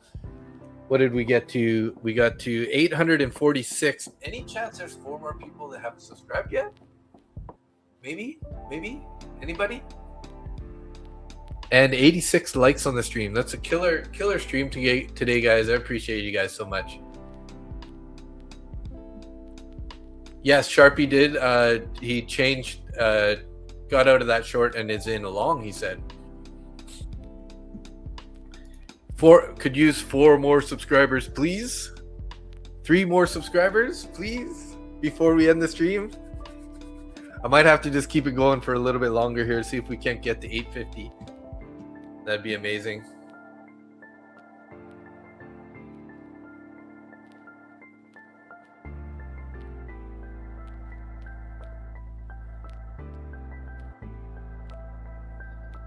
Hey, Jamal, thank you for subscribing. I appreciate that.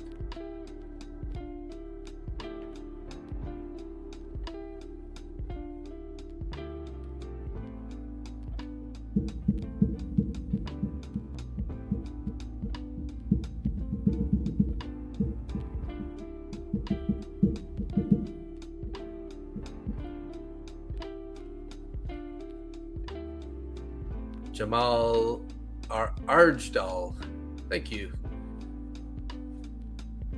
I had the same feeling when I first time I joined here, and the first thing I told Dave was, "I like your vibe." Hey, yeah, I've heard that lots. Lots of people say they appreciate the vibe in the channel, so thank you guys.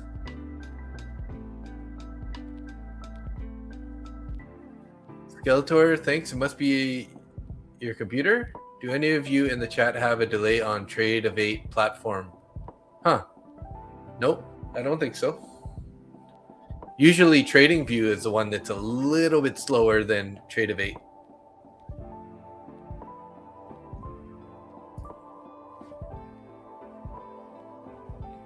One more subscriber, guys, please. Anybody? 90 likes and 849 subscribers. A bit dangerous. Careful the fake out. Yeah, it could be. Let's go. Thank you, everybody who did subscribe today. There we go, 850. Thank you. You guys rock. Just for that, I'm going to stick around for another 15 minutes because I appreciate you guys. Got to show the love.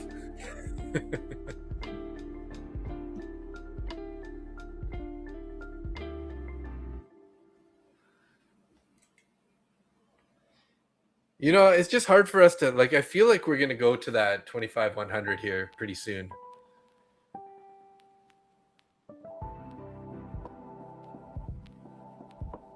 Yeah, Udatsu Adventures. We do stream live Monday to Friday for the New York Open, 9:30 a.m. Eastern Standard Time. 10 more likes to get to 100 likes.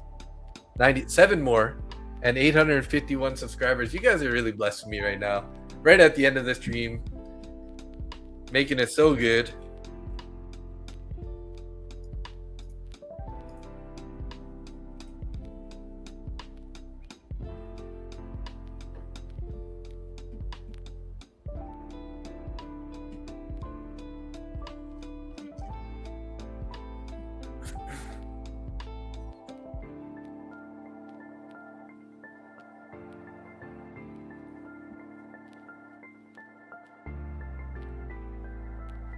I want to say we're going to go to 25-100, but at the same time, we're still in this freaking range, guys. So it's still a flip of the coin on whether or not we're going to break out.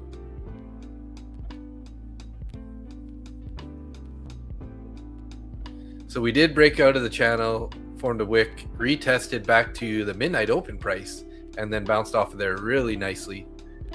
What was that? Was 61 to 89 off of that midnight open price.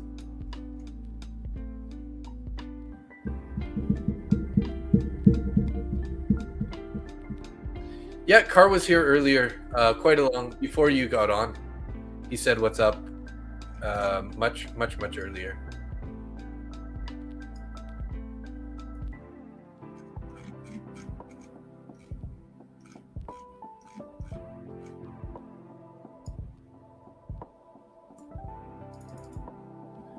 He said he's going to get a 35K payout today. Really nice. He didn't mention that, but that's awesome. Congratulations to Carr.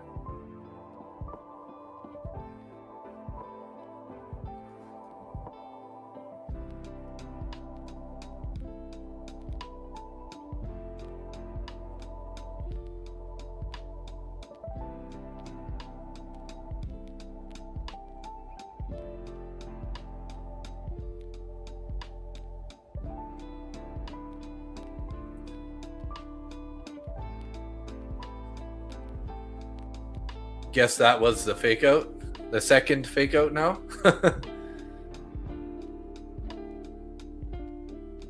Second time they've kind of popped up out past the 80s and then pulled back. Yeah. Yeah, this price is no good, guys. No good.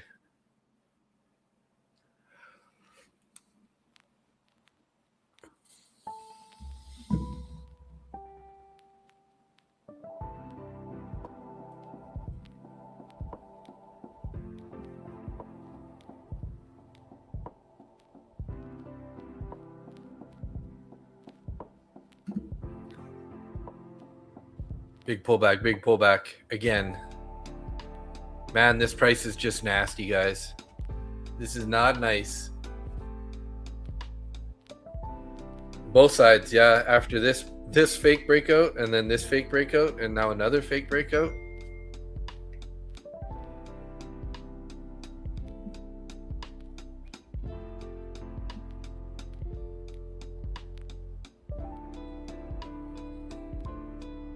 Oil's going up, yeah, a bit, but again, oil hasn't really. It still isn't even taking the 105. So if we get above 105, I could see NQ rolling over heavy, right? That's kind of going to be, I guess, the key indicator here. What happened with RTY? Did that continue moving lower? Nope. Found support at 2607 and bounced. But yeah, crude is bouncing. It's getting close to the 105. Do I trade mostly MNQ or to switch to NQ depending on market conditions? So I will trade NQ, but only in evals typically, because if I'm trying to pass those a little bit faster, I'll throw on minis rather than micros. But any of my funded accounts, I'm usually trading maybe a maximum of 5 micros, but typically 2 or 3, just to for longevity. Now if I get a large buffer in there, I'll consider sizing up. But I've just found that with the amount of drawdown you have, if you try to trade minis in like a 50K, it's just so easy to blow the account, right? Like one big move against you and you lose half the account, right? So you definitely got to keep your size down. I usually recommend between 1 and 3 micros for a 50K account.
That was a nasty wick.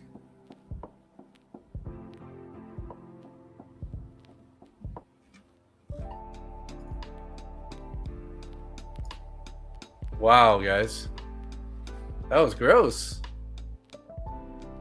Where did that come from, right? 834. Maybe that's so close to 100 likes. Maybe that's what they needed to do before they're going to go higher here.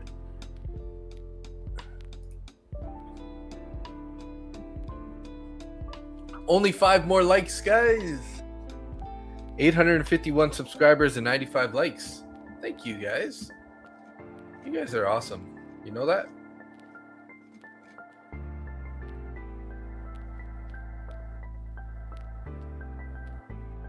Trying not to blow my eval passing account on NQ. I'll take a little longer and MNQ for safety. Yeah, exactly.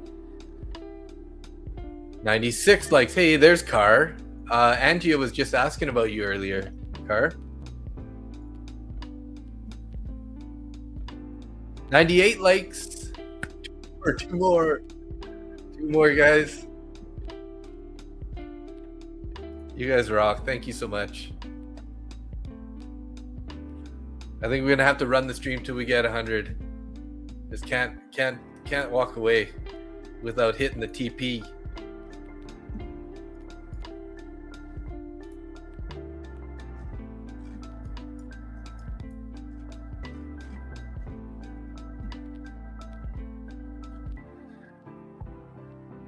Car got the 35K payout. Nice. Long in bottom 1/4 of the TP posted in Discord.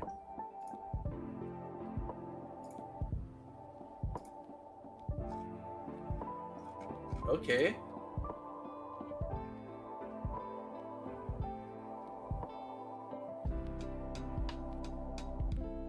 What trading platform is that, Wayne?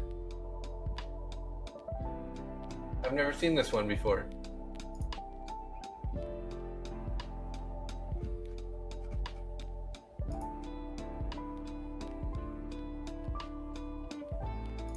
And Chris also has a platform that I don't recognize either. NQ Delta has been dropping the whole time. It's been in this range. Sellers not being rewarded though, nor buyers. Yeah, it's just chop here.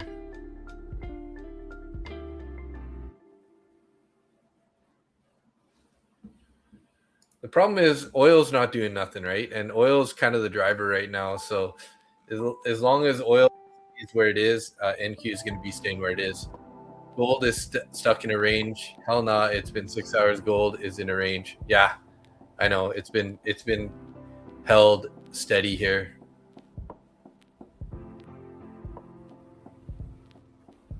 NQ Delta have been dropped. Yeah, I read that earlier. Nice. Hey, 100 likes. Thank you guys. Thank you, thank you, thank you. You guys rock. Yay. You guys are awesome. 851 subscribers and 100 likes on the stream. Thank you so much. I really wish I had a free account to give away. I would do it right now, but we're out. I gave away 1, 2, 3, 4, 5, 6, 7, 10 accounts so far. Hopefully I'll get some more soon.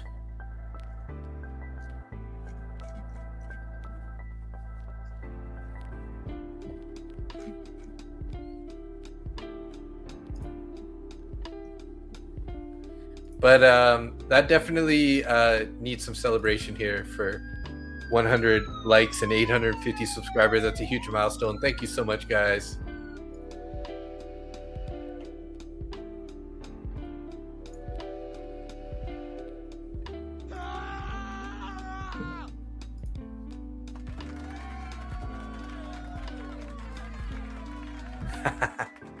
Thanks, guys. Appreciate you.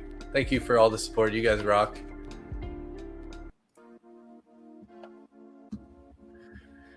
And we're still just stuck in this range here, guys. Hopefully you're staying flat or trading the range, one or the other. The more likes you get, the more YouTube rewards and sponsors gets, then we'll have more giveaways and discounts. Let's go. Thanks, Angia. Chintan, thank you, thank you. 101? Did we get 101? Oh, we're still at 100. But that's all good. I'm content. I'm content.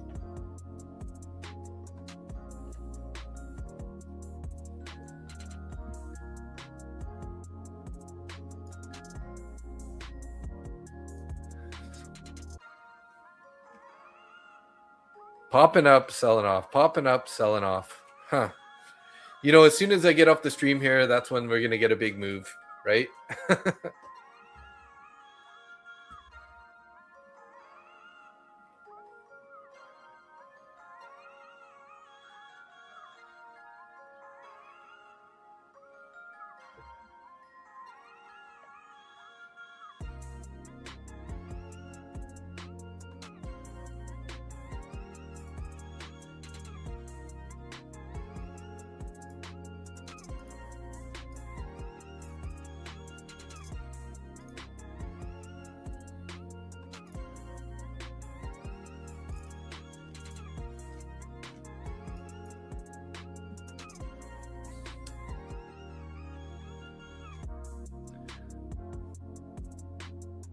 Flat break even on the long. Okay. Yeah, no trades is still a good trade. This price action has not given us many clear opportunities.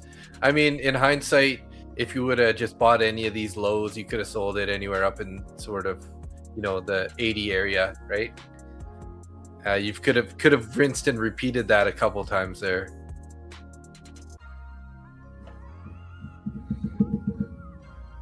Germany opens at 11, London at 12. Too late for me. I'm already in my PJs. All right, Lemex, nice. Yeah, I see. The bed is calling my name here. I got to be up for 9:30 a.m. Eastern Standard Time, right? So, which is I usually get up around 5:50 a.m. my time. So, if get to sleep, 11-ish, hopefully 11:30 maybe. No trades is a green, yeah.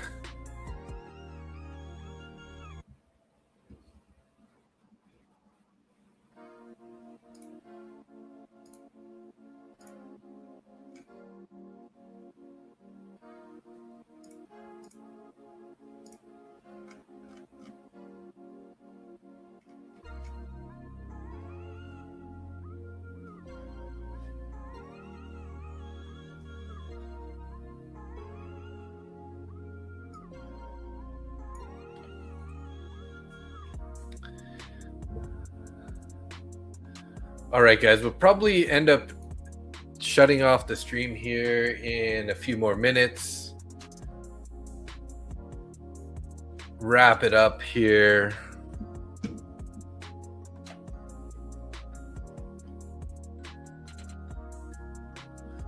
But yeah, thank you so much, guys. It was a fun stream.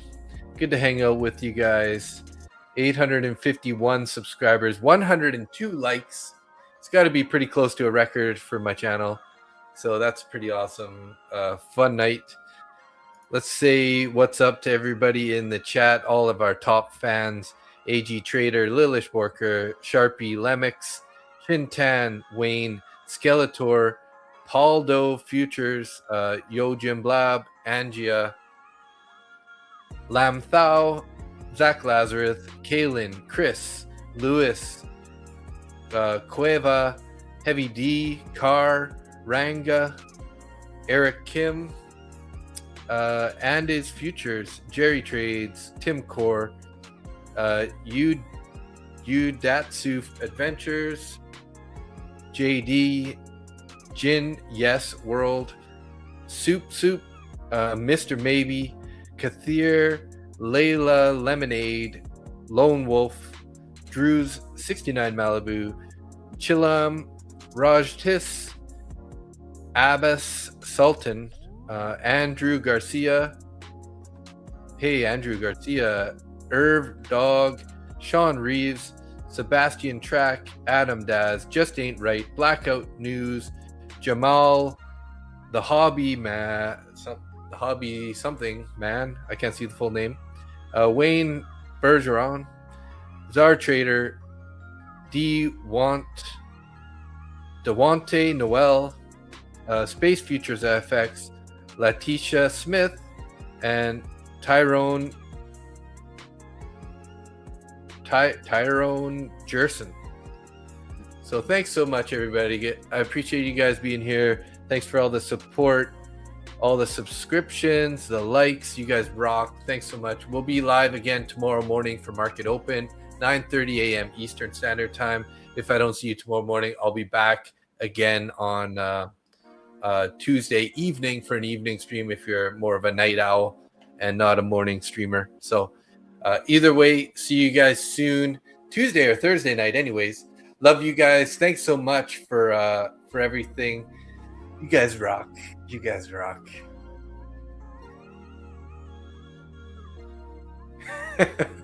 Anyways, guys, thanks so much. Have a good one. We'll see you next time. I did take a long, guys, on my top one account here. It's playing out a little bit right now. Not too much, but probably gonna get stopped out in this thing as it chops its way back down. But I figured, what the heck, I'm gonna take a stab at it. So there we go. If it gets up to 80, 82 area, I'll be taking the profit. So I'll put my order up there. As you can see, hopefully we'll get there. Maybe not. We'll see. Stop is at 67. TP is at 82. Take a trade right at the end of the stream. But thanks, guys. Have a great one. See you later. Peace out.